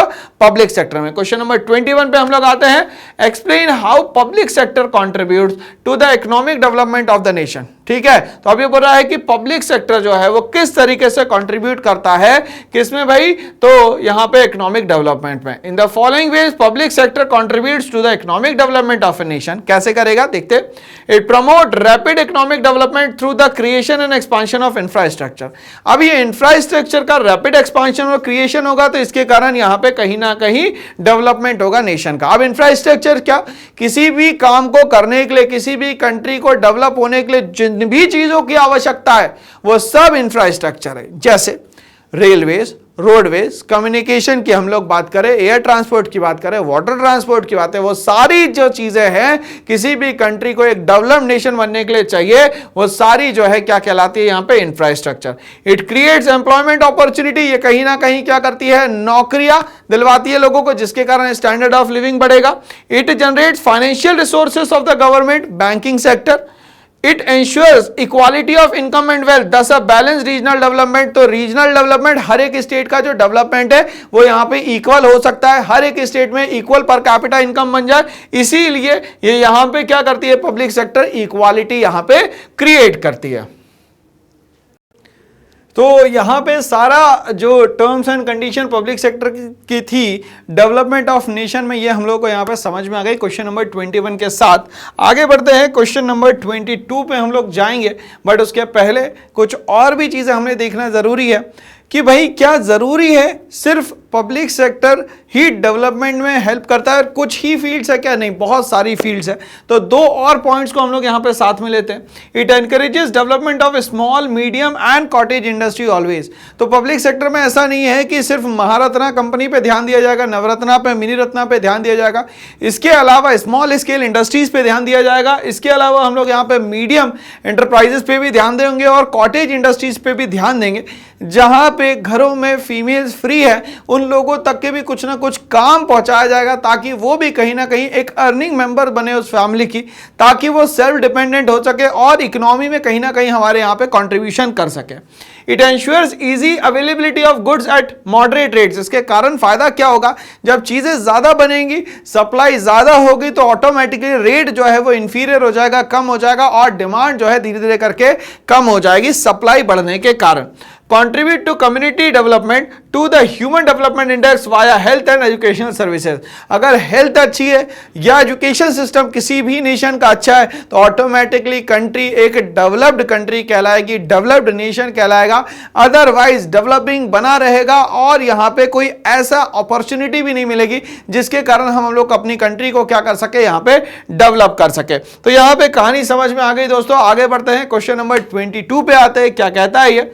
The workers in the unorganized sector need protection on the following issues। ये जो अनऑर्गेनाइज सेक्टर है, जहां हम लोगों ने बात करी कि गवर्नमेंट का बहुत ज्यादा इंटरफियरेंस नहीं होता, तो ये जो यहां पे इनके साथ एक्सप्लॉइटेशन होता है उसको रोकने के लिए बहुत सारे मेजर्स या बहुत सारे हम लोगों को टेक्निक्स यूज करनी चाहिए। फॉर एग्जाम्पल, वेजेस समय पे मिले, डिस्क्रिमिनेशन ना हो, अप टू द मार्क उनको पैसा मिले, उनके काम का ओवर टाइम का उनको पैसा मिले, उनकी सेफ्टी की बात हो। यहाँ पे ऐसा नहीं हो कि यहाँ बिना हेलमेट के, बिना शूज के वो किसी भी एक हैजार्डस इंडस्ट्री में या हैजार्डस वर्क में इन्वॉल्व हो जाए।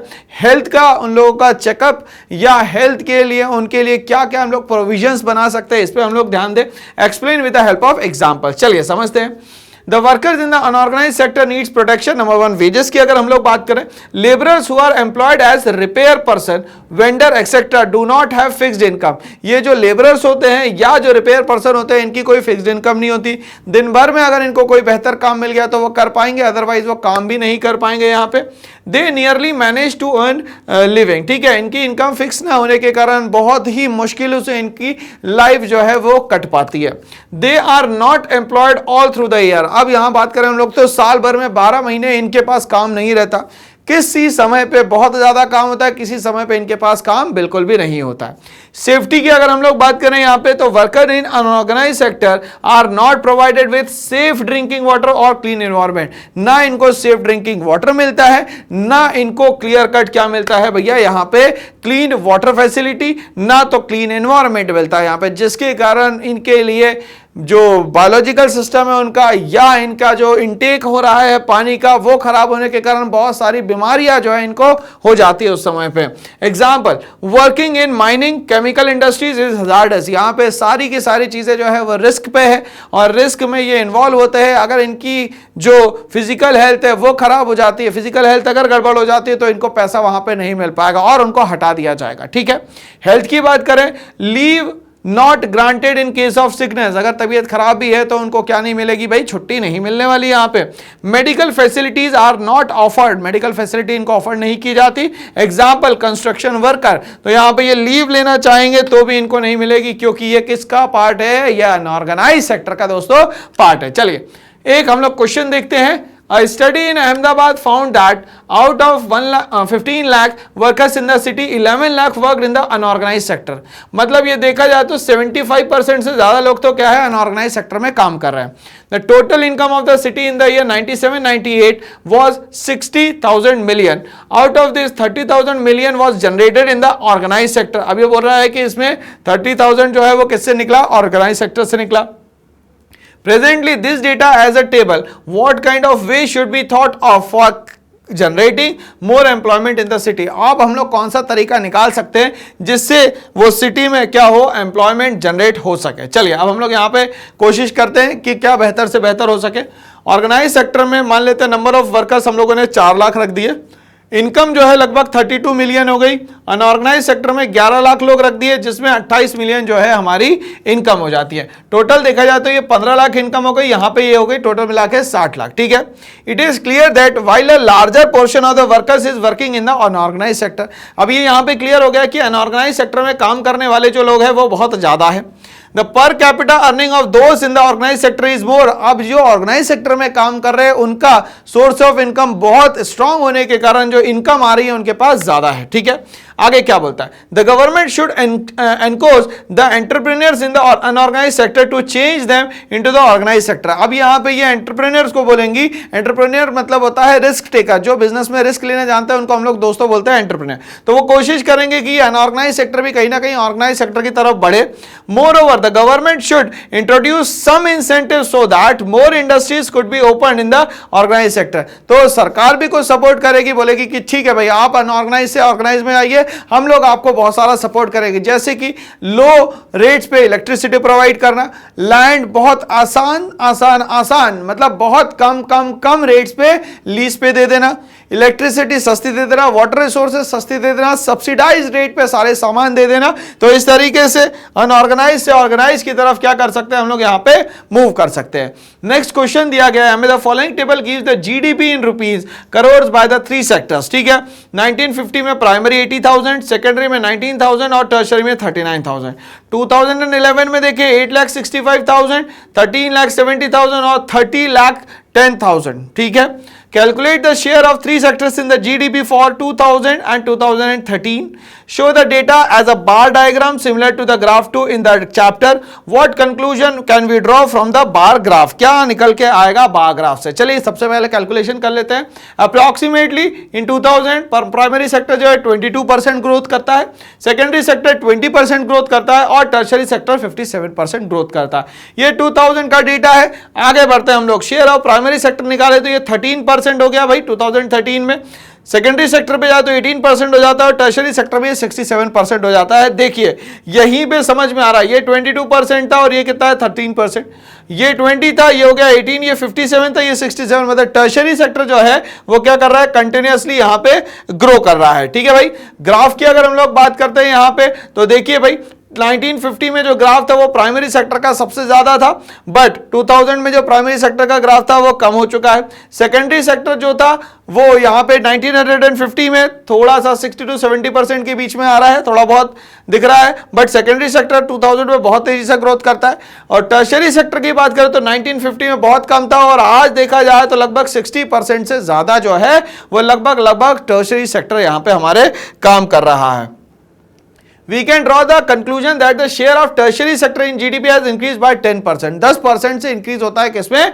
टर्शरी सेक्टर में। While that of the primary sector has almost, हाँ प्राइमरी सेक्टर में जितना था उससे आधा हो गया, 50% था तो 25% बच गया। The secondary sector has grown by about 2% in the last 13 years। तो और ये सेकेंडरी सेक्टर जो है वो ग्रो करता है सिर्फ 2% कितने ईयर्स में? 13 ईयर्स में। इस तरीके से हमारा पूरा एंटायर चैप्टर जो sectors of Indian economy NCERT solution समाप्त होता है। बट ऐसे वीडियोस के लिए बने रहने के लिए करना पड़ेगा एक छोटा सा काम, इस चैनल को लाइक शेयर सब्सक्राइब करना ना भूलें। सारी चीजें आपको लिंक के फॉर्म में डिस्क्रिप्शन बॉक्स में दी गई है, आप हमसे कभी भी कॉन्टैक्ट कर सकते हैं। ये कॉन्टैक्ट नंबर दिए गए, हम लोग ऑनलाइन ऑफलाइन दोनों मोड में आपको हर तरीके से नॉलेज अवेलेबल करवाना चाहते हैं ताकि आप पहुंच जाए शिखर पर। मतलब आपका जो भी पर्टिकुलर सब्जेक्ट है उनमें पूरी टीम जो है लगी हुई है कि आपका रिजल्ट शानदार, जानदार और बेहतरीन आए। Thanks for watching all.